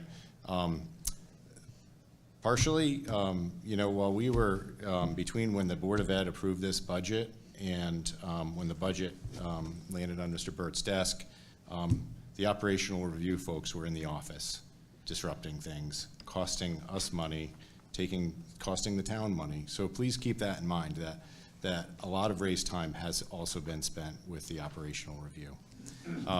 But I want to just go back to the town, because the town operations, 3%. I did some checking into those numbers, and that's actually a 3%, not from what everyone approved last year, but that's 3% from the adjusted number, because they went 1% over on the budget. So if you go into the budget document for 2026, and I encourage you to go in to read some of that, because it's a little confusing until you actually do the math to figure that out. But town has a 4% increase this year. It's following a 6% increase last year, because they had 3% kind of given to them because they shifted the nurses out of the budget. So, and then that was following a 7.8% increase. All of these town increases add up to 48% in 10 years. In the Board of Ed, as I said before, if we get the number we were looking for, with the number that the board needs, we're going to be at 21% over 10 years.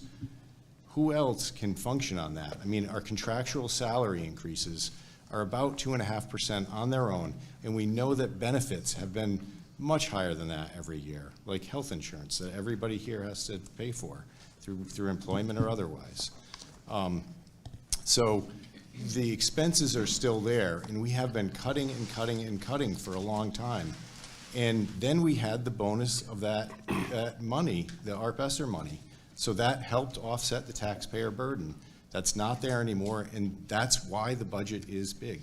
If you were to look in our tutor line this year, we are way over budget. I mean, not tutors. Substitute teachers. I apologize. We are way over budget in our substitute teachers because we had lots of tutors in the building that could fill the gaps. I mean, so things are changing, and that's actually part of the reason that the paras, there's a little extra in the para number this year, because we have been paying substitute teachers, which make about the same wage as a para.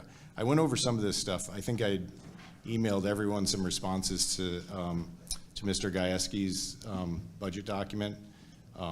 But there were a lot of things, skipping over to that. So I do encourage you to look at the town operations in a 48% increase over 10 years after you take the nurse change out of their budget.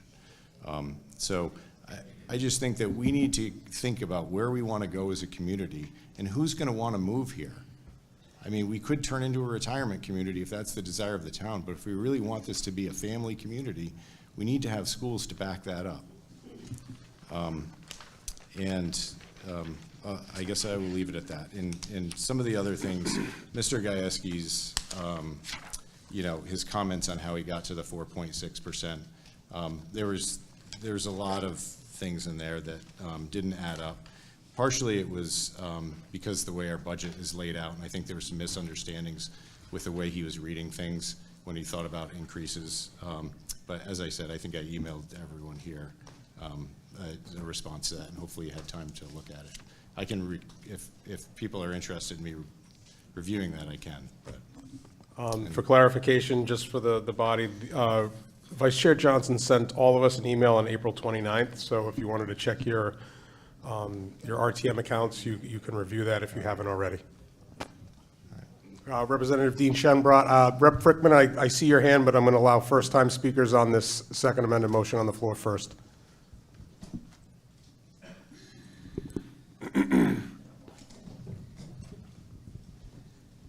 Thank you, Mr. Moderator. It's on. It's been a while. I have to say, I wasn't going to say anything tonight till I just took exception to something you said. You don't want it to turn into a retirement community? I've been here 40 years in my home and lived here 67 years of my life, and you're telling me I'm not wanted? I am the reason families can't move in, because I can't sell my house and move somewhere else because the interest rates are too high. I am the community where families would move into. I really resent that. I honestly do. I spent 35 years working in the Groton school system. I spent 20 years negotiating contracts for the paras. I've been down this road and I've been here a long time.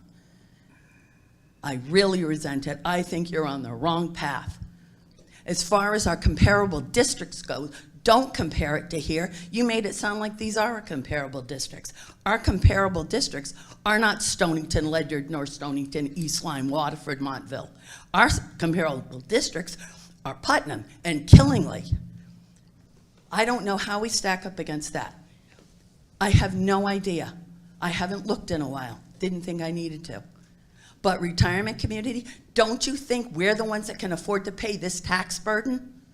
The people that you want to service, those young children that are barely making it, that need that free hot lunch and need that free breakfast, they're not going to be able to afford your rent increase because of the taxes. You need to think about that. We have landlords sitting in this room right now who've already stated to me, I've got to raise the rent on these people. They can barely make it now. And you're going to throw them out of this community by raising the taxes this high. Keep it in mind. Thank you, Mr. Chairman. Do you mind if I just respond quickly? Let me turn it over to one of our ex officio members.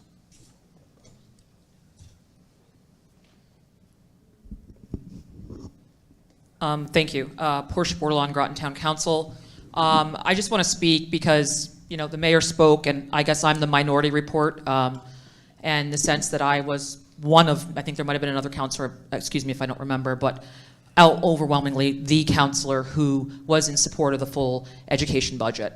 Again, a Fitch High School graduate. I served here on the RTM on the education committee for several years, and we keep saying that we need to grow our grand list. We need more housing. We need to bring people in. We want to retain youth and young people. How we do that is through education. Education is the one thing that we can provide everyone a fair playing field on, and nobody is judged from what social class they're from. It is stated that this high school, or our Groton School District, is 50% minority, and we talk about another percent of people that are, considered low income. Not every low income child is in that category of danger academically, but they do need support. As a person who graduated from Fitch and had 2 kids graduate from here, I'm proud of the education that I received here.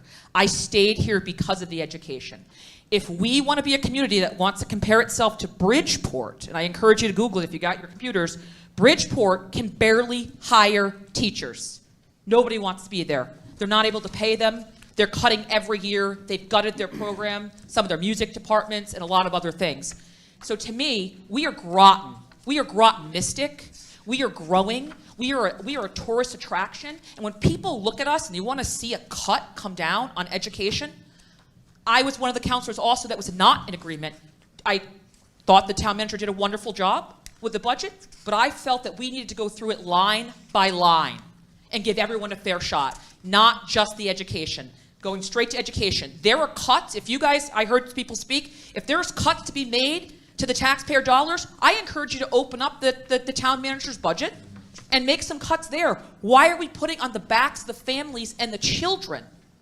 That is our future. That is our hope. That's our doctors. That's our teachers. That's our lawyers. That's our politicians. That's where we all come from. Funding education is our one obligation. I refuse to live in fear of what's happened in the federal government. As a majority Democratic RTM here, you guys have the most powerful job to send a message across the state, across the country, that you stand for education. I'm not going to live in fear. My own budget at my house, I'm not cutting things because I'm worried about this or that. I'm making sure my kids have everything that they need and my family, and I refuse to live in fear. I support the retirement community, but I also feel that we have children and younger youth coming in here, and we have an obligation. We are a full Democratic majority here, and we can make the change and send a message that we support education. I'm not going to sit here and nickel and dime about what we're paying this person. That's for them to say. As it's been said before, we should not nickel and dime and contradict the town manager and how he chooses to execute his budget and his staff. We should not be telling the superintendent where and what she's doing. We entrust, we hired her, we have a board of education. Let them do the work. They came with a number. Either you believe in education or you don't. Tonight's a big night, and you guys have a chance to make a message and make it heard across the country. Support education. It's our building block, and remember, everyone walks in that door equal. That's the only thing in the town where you can do that. Education is the key, and that gets us through everything in life. Make the right decision, support education tonight, and send that message home, loud and proud, that you care about the Groton students. Thank you. Before I recognize you, Vice Chair, I just wanted to provide some information for the RTM body and their decision-making process. I did watch the vote, and I believe the vote from the town council was 7 votes in favor, 1 opposed, 1 abstention. I would also like to note that we are currently working on the second amended figure on the floor, but we also have 2 others on the floor. Each one of these numbers is an increase from the current number that is presented. So what, again, I've mentioned before to this group, just for the new folks, it is a reduction from the proposed budget. There's no cuts, because everything on this board right now is an increase from what they are currently using. So I just wanted to make that clear for everybody here and everybody at home. Go ahead, Vice Chair Johnson. All right. I just wanted to apologize to Mrs. Schimbrot, if hopefully I said your name correctly. I honestly did not mean to insult or say that we don't want retirees in this community, because we want everyone to be welcome in this community.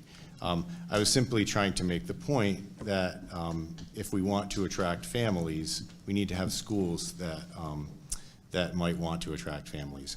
I mean, as some of you probably know, I've lived my entire life in this district. So has my father and his parents and their parents. And I plan on retiring in this community too. And I also hope that my children, which are actually exiting school, so I'm really, I mean, I've got 2 or 3 more years, but I'm in for this increase for everyone else's children at this point. But I want, when I have grandkids, I want them to live in Groton and have good quality education in Groton. So that's why I think that we need to get closer to the average, to the state average in spending. And because you brought up the district reference group, that's actually in the budget. And unfortunately, the 24 numbers were not out when this budget was printed, and they've come out since. But the effects actually haven't changed, because I've looked at the 24 numbers, and we were 10% below the state average in the 23 numbers, and it was the same in the 24 numbers. So everybody's numbers went up, but everyone kind of went up together that year in the state.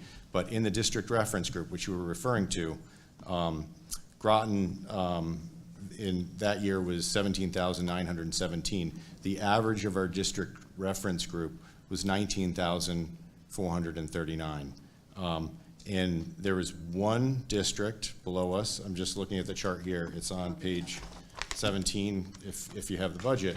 There's one district, Naugatuck, that's below us substantially. And every other district, which is 1, 2, 3, 4, 5, 6, like about a dozen districts. And they're all alliance districts. They're all districts that are very similar to Groton. Yeah, they're all alliance districts, and they all spend more on education than we do. And since I mentioned alliance districts, I would like to mention that when we look at how much, if the state ever does look at alliance districts again, in my opinion, they're going to look at Groton and see that we spend 58% of our taxes on education, where a lot of other towns are spending closer to 65% on education. And I'm worried that the state might think that we are not contributing enough to try to get us out of that alliance district. The reason we're an alliance district is because we don't have great test scores. We also have a community that is high needs and requires more needs. I mean, high needs, they have more needs, and needs take money. Like, for us to provide those needs, it takes staff. So I would like you to kind of keep that in mind, that educational funding is low in Groton compared to, like, everywhere. Well, I shouldn't say everywhere. We're not the lowest. I think we're like 20% or 25% out of the state. But it is a lot of money that we are spending, but in comparison, it's not, and it costs a lot to run schools. So. Sure, Superintendent Austin. Frickman, I still got you on hold, okay?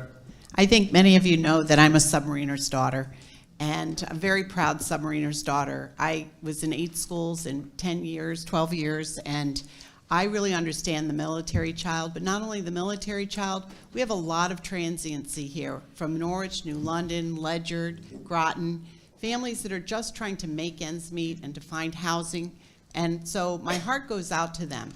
I have sometimes 700-800 kids coming into Groton throughout the year, while another 600 are leaving. So that impacts us also, because we need supplies for all of our kids. So that's a net difference of like 1,500 kids or more that are coming and going that need those supplies. So that's pretty extraordinary. I also serve on the board at the Nautilus, and we have talked to the captain, Curtin, and he has said that with the Columbia-class submarines being built, we can expect 600 families moving in and out continuously until 2035, 2040. Where are they going to go?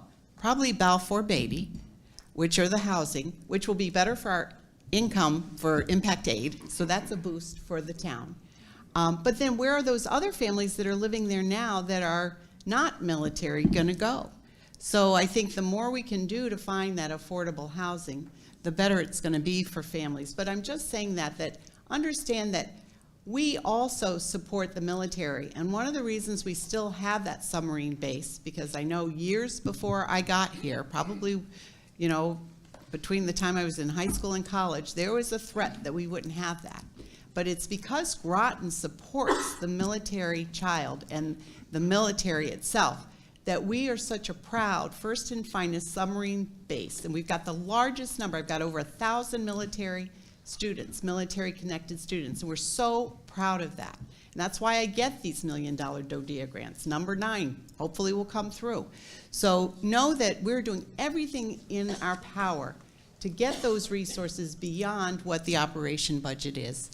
But I really implore you to consider that we cannot go down to some of these lower numbers. It just won't work.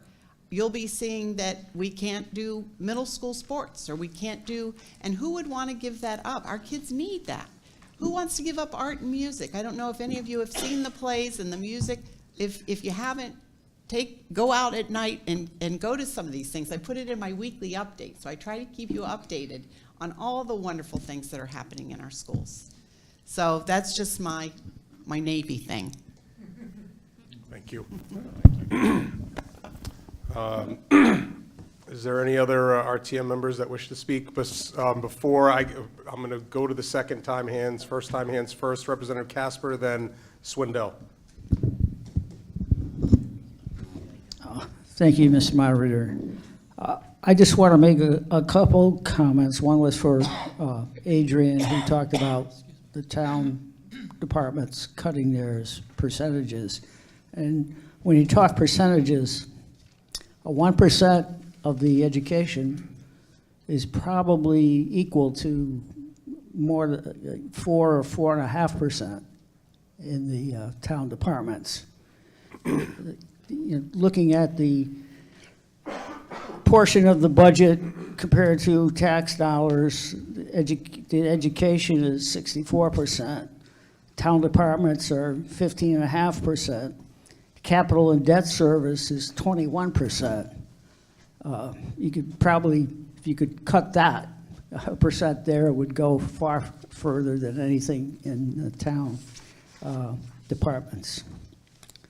And with 25% of our students coming from the military, the federal government is not paying their fair share. It's putting a big burden on Groton and far more than any of the other towns. I'm sure some of the other towns have military students, but the burden is mainly on Groton, and they're not paying their fair share. And if they're going to continue to have families rotating in and out, they've got to compensate us for that, or else do like they did in the old days and have their own schools. Representative Swindell.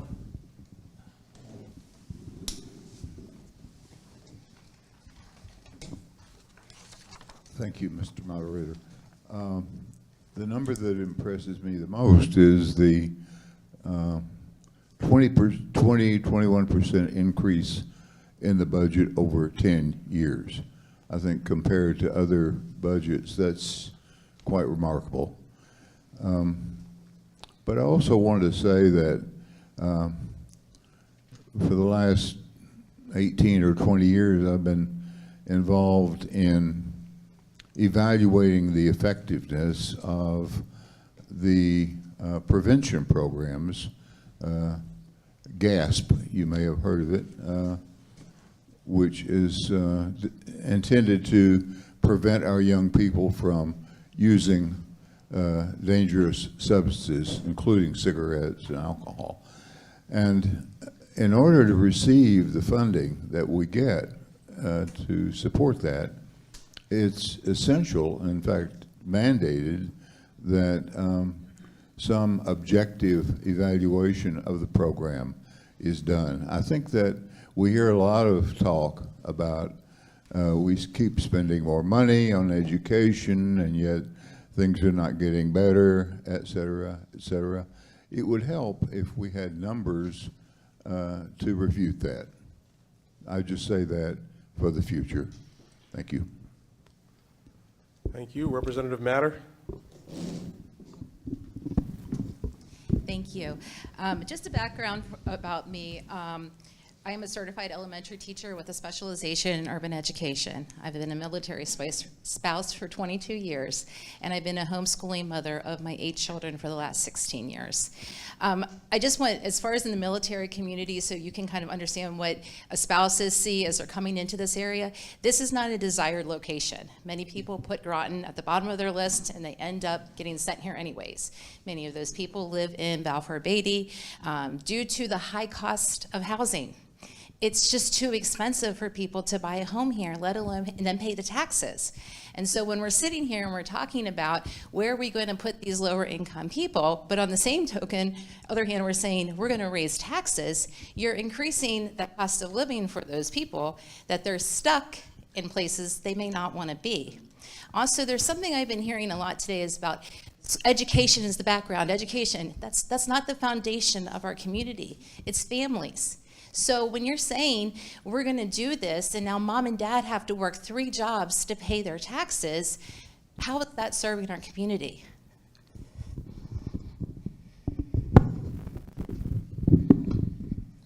Did you have, there's no other hands, but why don't I go to Representative Frickman unless there's no other first hands, and then we'll get back to you, Vice Chair Johnson. Representative Frickman? Yeah, I just want to point out a couple things. And I'm a teacher as well, and I know that one last representative mentioned that too. And I know full hand the impact of some of these cuts. Like, I've seen the impact of cutting middle school sports and what that means for the high school. I've seen the impact of cutting middle school music programs and what that means for our high school kids, and how far behind that's going to be for our high school kids. So, large class sizes, losing programs, losing sports. I don't know how we sit here and think that's acceptable. Where is the scrutiny on the town budget? So we sit here and we pass a town budget easily, and we look at the police budget. So the police increase payroll by 8.4%, which, I'm not going to sit here and say that's a bad thing, but where is the town council and the mayor's scrutiny over that budget? They passed that easily without and no problem at all. Yet they sit here and they scrutinize a 3.6 payroll budget for the Board of Ed. So I don't understand where their motivation is coming from. Yet, why pass this? Yet, you know what? Let's punish the kids. Let's take away money from the kids. Let's cut programs for the kids. Let's hurt the kids. And I sit here and I don't understand the motivation from our town council and our mayor in regards to these issues. So moving this budget of 92 million, I think is absurd. And I can't support something like this that hurts our students. So I do not approve this number.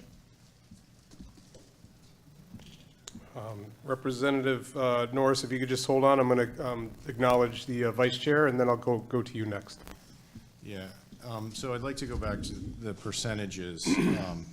So if we pass the town council's number, the Board of Ed, the town council 10 years ago was about a third the size of the Board of Ed, just a little bit more than that.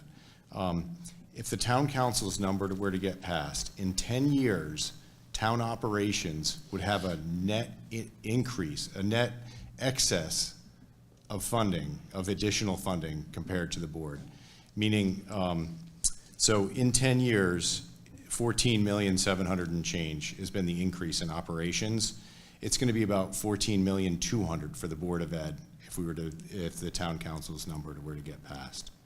So that would mean for the department that's a third the size of the Board of Ed, they would be getting more increase in net. So just keep that in mind about the increases, like the percentage increase. I'm sorry if I didn't explain that very well.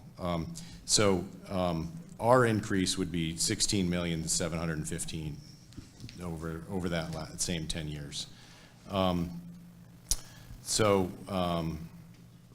As far as test scores go, I don't know if you've watched any of our board meetings, but I just heard that comment. We are improving, and we go over those a lot, and we've actually started digging into them a lot more in this current board. So we are trying to show growth and use measured growth and measured metrics on changing our education plans.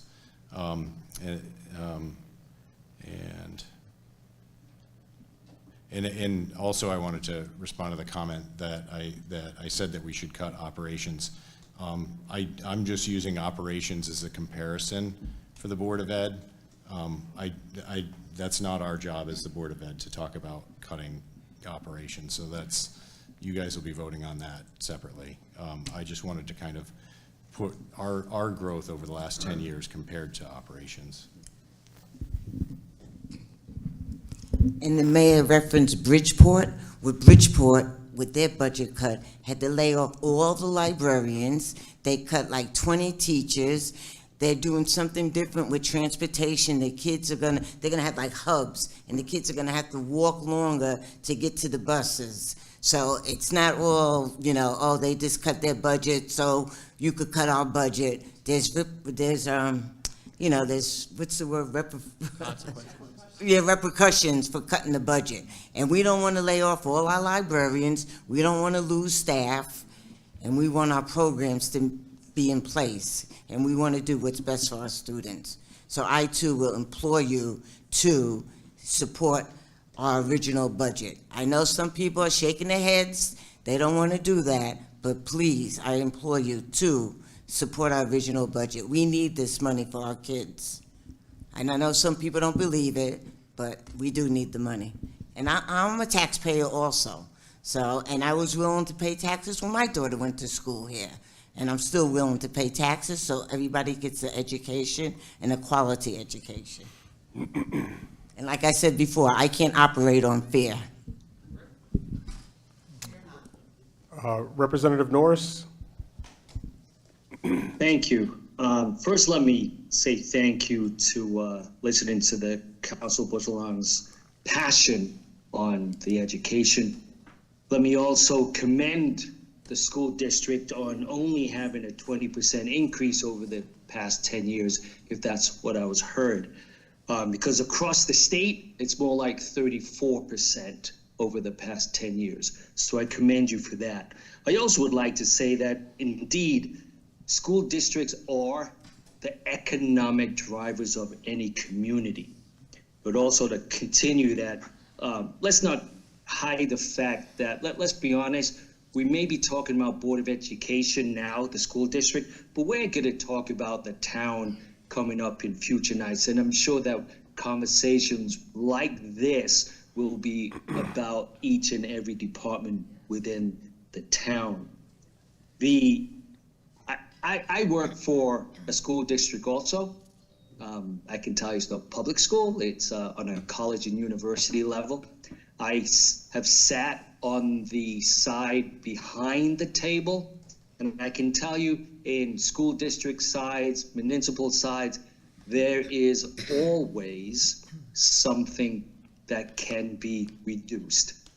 In Board of Education, in municipalities, there are things that can be reduced that do not directly or significantly impact the student, as well in the municipality side that do not significantly alter quality of life.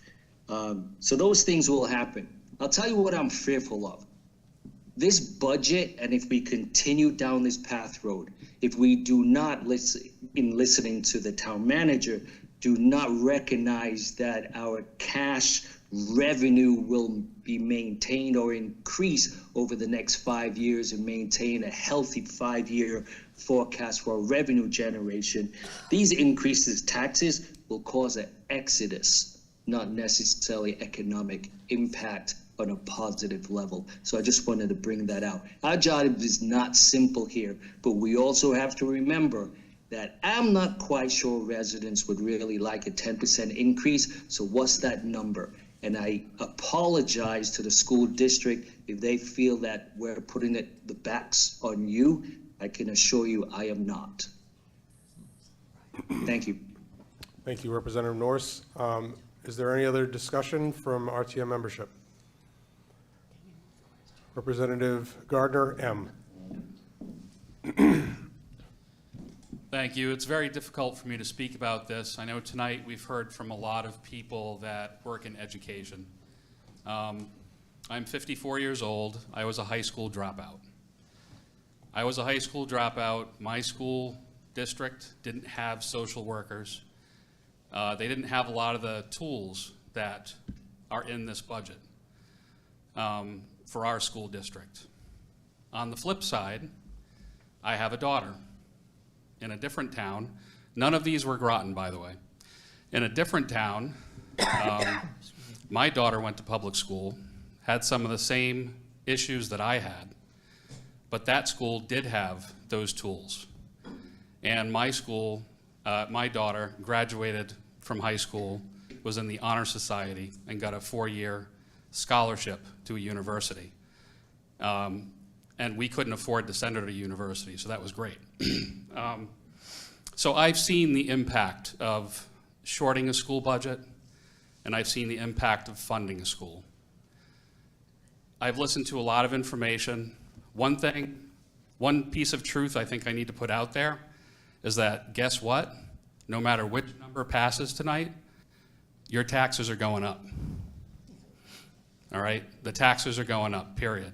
I don't want to short our kids and their education, and it is the most vulnerable in our community that will feel that impact. My district that I represent in the city of Groton does not have the affluence of some of the other districts in this town. And there are going to be a lot of people in my district that are impacted most by a cut to this budget. So that's why I would implore this RTM to vote for the main number. I can't support the town council's number. Thank you. Is there any other discussion from the body on the second amended figure on the floor? Representative Wells.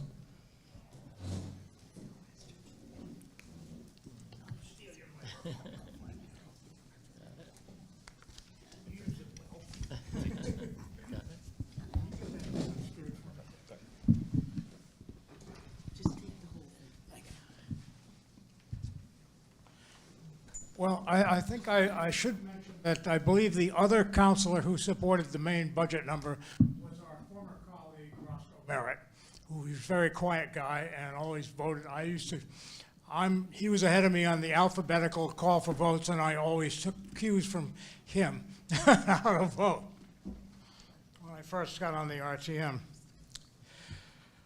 Some mention of Bridgeport. I have a friend who got appointed to the Cleveland Board of Education, and the first thing the Board of Education did was they canceled the salaries for the Board of Ed members. And the Board of Ed used to schedule meetings over lunch so they could have a catered lunch brought in. So you may think you're probably getting underpaid on the Board of Ed. You may get.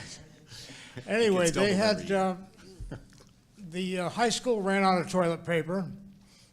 The superintendent locked himself in the office and blew his brains out. And Can we get to the topic of? no, but anyway, we got. But if you're talking about Bridgeport, things could be worse. And so I support the main number, not these, which seemed an awful lot like the Department of Government efficiency numbers. We could do this, and this is expensive, and this costs more and shouldn't cost this much, and so on. But I support the main number, and I keep mentioning this every time, but Mike, about the Navy, those Navy brats deserve support. They have parents that are out to sea on deployment, and I thought it was kind of like they went off on a cruise to nowhere, but they're gone a long time. They go to Finland and places, and they're out of touch for a long time.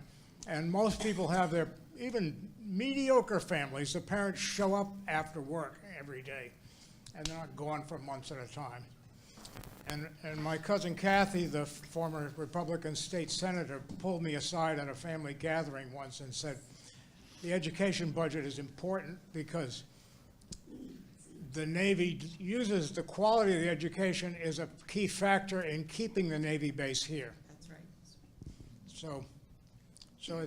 So I think you can vote for the main number just on the grounds of supporting the Navy. Thank you very much, Mr. Moderator. Representative Fitzgerald. Thank you, Mr. Moderator. There's been a discussion about the town budget versus the Board of Ed budget and comparable increases, as well as the total increase of the Board of Ed budget over the past, I think it was 10 years. I'm going to be voting, or I am thinking about the here and now and what is going on with my neighbors, with the people that cannot afford their home taxes or car taxes. I'm thinking about me and my family personally. So I will be voting for the town council budget.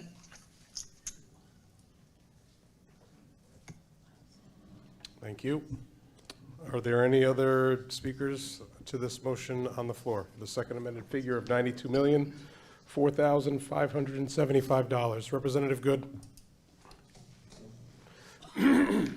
Thank you, Mr. Moderator. I just wanted to, comment on hearing about taxes going up. I agree, taxes are going to go up no matter what. I'm a renter, and my rent goes up every year, quite a bit. It's almost emotional to me. And not once do I hear it's because taxes went up. I always hear it's the market rate. So just remember, there's 40% of us who live here who are paying tax through our landlords, plus whatever the market rate is. And just, we're using the schools too. I just wanted to bring that into the conversation. Thanks. Thank you.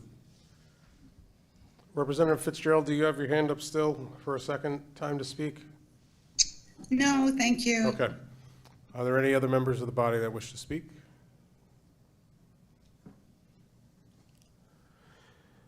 All right, I'm going to call for a roll call on this one, Madam Clerk. The second amended figure on the floor is $92,004,575. We're going to call a vote. Representative Adams. Yes. Burrell. Casper. Den Shinbrot. De Graffenright. Dutton. Yes. Fitzgerald. Yes. Fritchie. Fox. No. Frickman. Absolutely not. Gardner A. No. Gardner M. No. Gibbs. Yes. Good. Yes. Hume. Yes. Massett. Matter. Yes. McElroy. Norman. Yes. Norris. Yes. Perella. Abstain, recuse. Oh, he's recusing, he's not a vote. Okay, sorry. Powers K. Yes. Powers S. Yes. Pulaski. Yes. Swindell. No. Omritz. Yes. Watson. No. Wells. No. Whitney.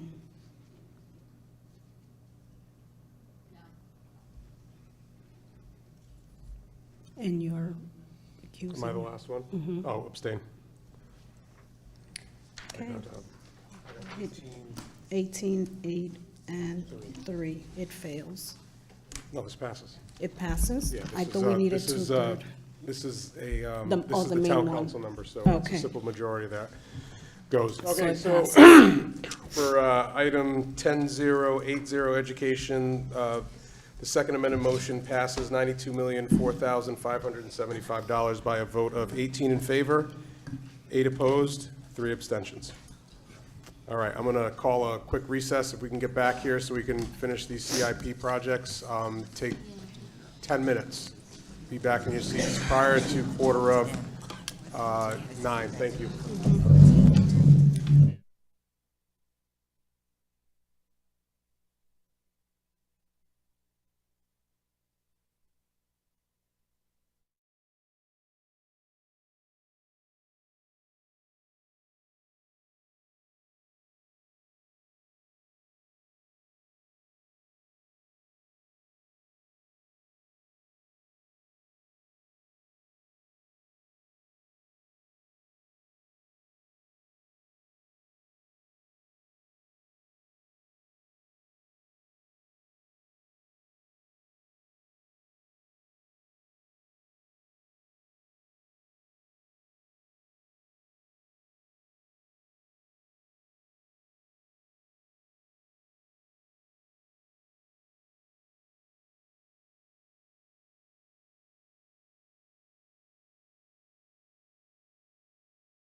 All right, and we are back from break. The time is 9:48.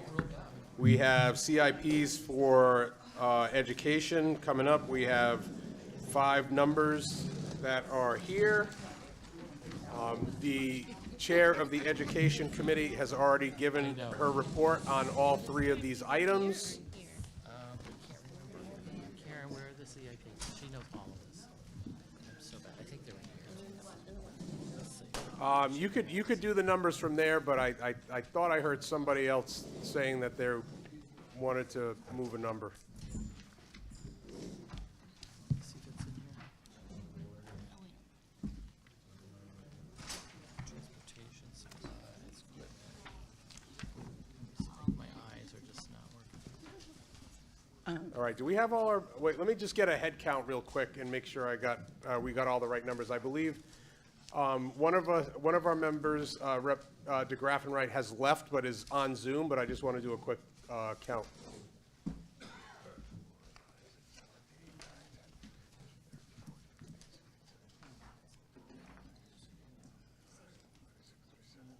We have,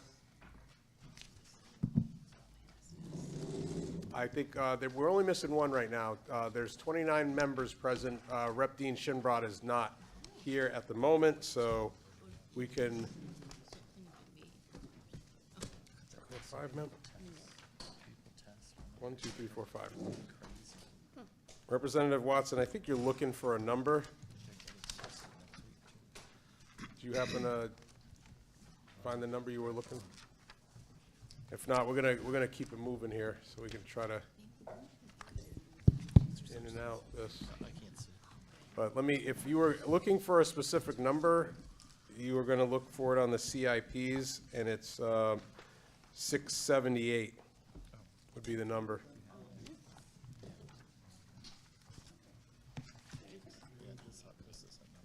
If that's the desire of the member that you would articulate it to me.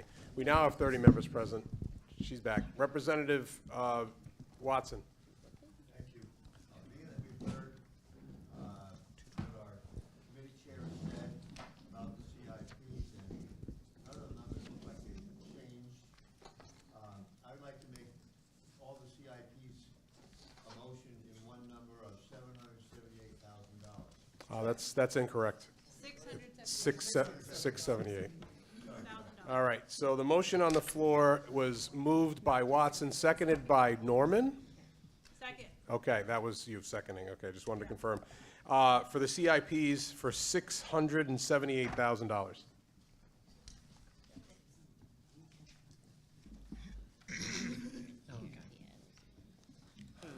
For the membership here and for the audience at home, this includes the CIPs that our chair of the RTM committee, Representative Massett, had already discussed earlier on this evening, which is for E, Fitch High School School Manufacturing Center in the amount of $100,000.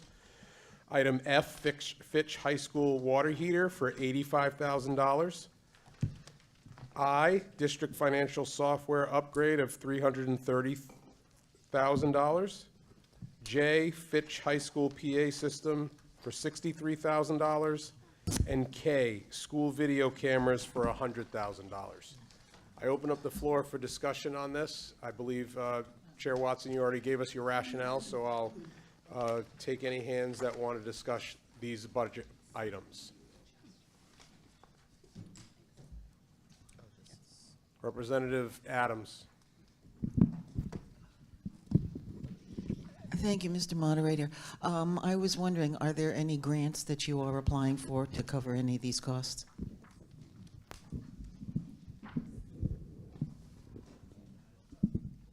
It's on. It's on. Sean, is it on? Yeah, now it is. Hold on, he's working There we on it. go. All right, we got it.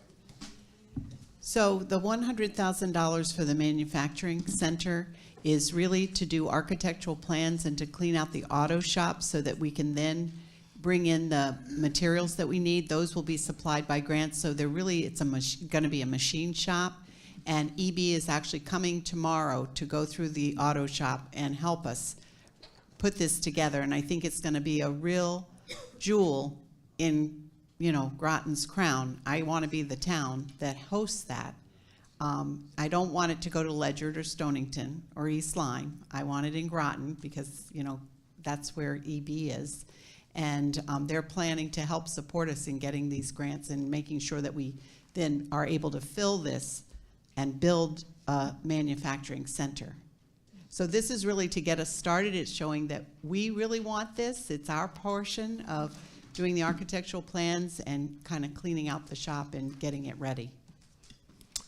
Superintendent Austin is commenting. I just wanted to also recognize that we have we have Clint Kennedy and Sam Kilpatrick that are here. This is our building facilities guy and our IT guy. So I just wanted to let everybody know. I just had one question. Do we have a timeline from design to actually getting students inside this building? Has there been any? So we already have a manufacturing program. It really starts with woodworking, and we work with CTE, with the technology and, with the trades. So we do have the program starting, and kids are getting more and more interested. So it's just build it, and they will come, I do believe. Okay. I guess the question that I have then, from design of doing this, taking out this shop, to then now installing, what do you see the timeline as for this new shop? When we visited Coventry, Rhode Island, which is a school very similar, and they did something, just like what we're doing, and they've given us all the information, and I think it was about 1.5 years. Okay. So, and Superintendent, let me try to ask this question correctly. Is the majority, besides this design, is most of it gonna, or the majority or bulk, or you can give us a percentage on what is gonna be covered by EB compared to what we might see in a future CIP next year? well, as far as the 100,000, we're looking for that for the architectural plans and for the cleanup. And then we're hoping to also bring our robotics team back. They're at Pleasant Valley, and I understand that building is getting sold really soon, so they need a place to go. They have a lot of equipment. We also have equipment in one of our storage units that we can bring back. So we do have startup. And then EB is famous for kind of working with us, with the Department of Defense, and building it bigger Great. and better. Thank you. Yes, Representative Adams. My question about the grants was applying to all of them. Are you applying for any grants for it? So the question Representative Adams has, out of this total here, which ones are there potential for seeking grants, and which ones are going to be covered by the cost of CIPs? Hi, everybody. I'm Clint Kennedy. So we actually have leveraged grants considerably for the security systems and the video cameras. I will be very brief because I explained this same meeting last year. We have kind of a 3-layer cake where we have security hardware, servers, and so forth. We have software that stitches that together, and then we have cameras throughout all of our buildings and so forth. Some of that was funded by this body. Thank you. Over the past couple years, we did apply for and received grant funding for about 20% of that. That project is complete. The reason for this ask is in conversation with the town, with city and town PD and so forth, and requests from building principals. It was identified we are missing some spots both internally and externally for security reasons. And the experts recommended that, and we've followed through with those recommendations, and this $100,000 would be in service to that recommendation. Yeah, so not exactly a grant opportunity, but the $330,000 you're looking at for financial software is actually, to clarify, is a unifying financial package that would bring the town and the Board of Education together on a single platform. And this data would bring, and we've been working together with the town. I've been working with my counterpart on the town side, which has been wonderful. It would allow the town to upgrade what they're doing from local to cloud-based. We would do the same thing, and it would have, again, a unifying platform, so we're not on different financial systems. I have personally been part of a project like this when I was the Director of Technology for Branford Public Schools. The town was on Munis. The Board of Education was not. It was a 2-year process, all in from start to finish, but it made us more efficient. And I think, as I've heard conversations around the table tonight and others, we're using a single platform. There are some real benefits to making sure we understand what these budgets are all about, how are they reported, how are they consistently being discussed, et cetera, et cetera. So that is really the intent for this, and that represents, again, town side and Board of Ed side, both of us meeting in the cloud and unifying. Is there any other discussion? Okay, seeing none. Main motion on the floor is for $678,000, which includes the CIP projects from the Board of Education, which include Fitch High School Manufacturing Center, Fitch High School Water Heater, District Financial Software Upgrade, Fitch High School PA System, and school video cameras. All those in favor, please say aye. Aye. Aye. Aye. All those opposed, please say no or raise your hand. We got Burrill. Any abstentions? Whitney, Perella, and that's that. All right, and we had 27 to 1 to 2. All right, so that motion passes 27 to 1 to 2. All right. Thank you all. Thank you, Superintendent, Board of Ed. Thank you for the Groton Public School staff for coming out this evening. With that concludes our first meeting. Our next meeting, well, the meeting still goes on, all right, but you can go home. All right, we're going to recess until Monday, May 5th, we're still doing 6 o'clock, and we'll be having a slew of agenda items. So we will see you all next Monday. Have a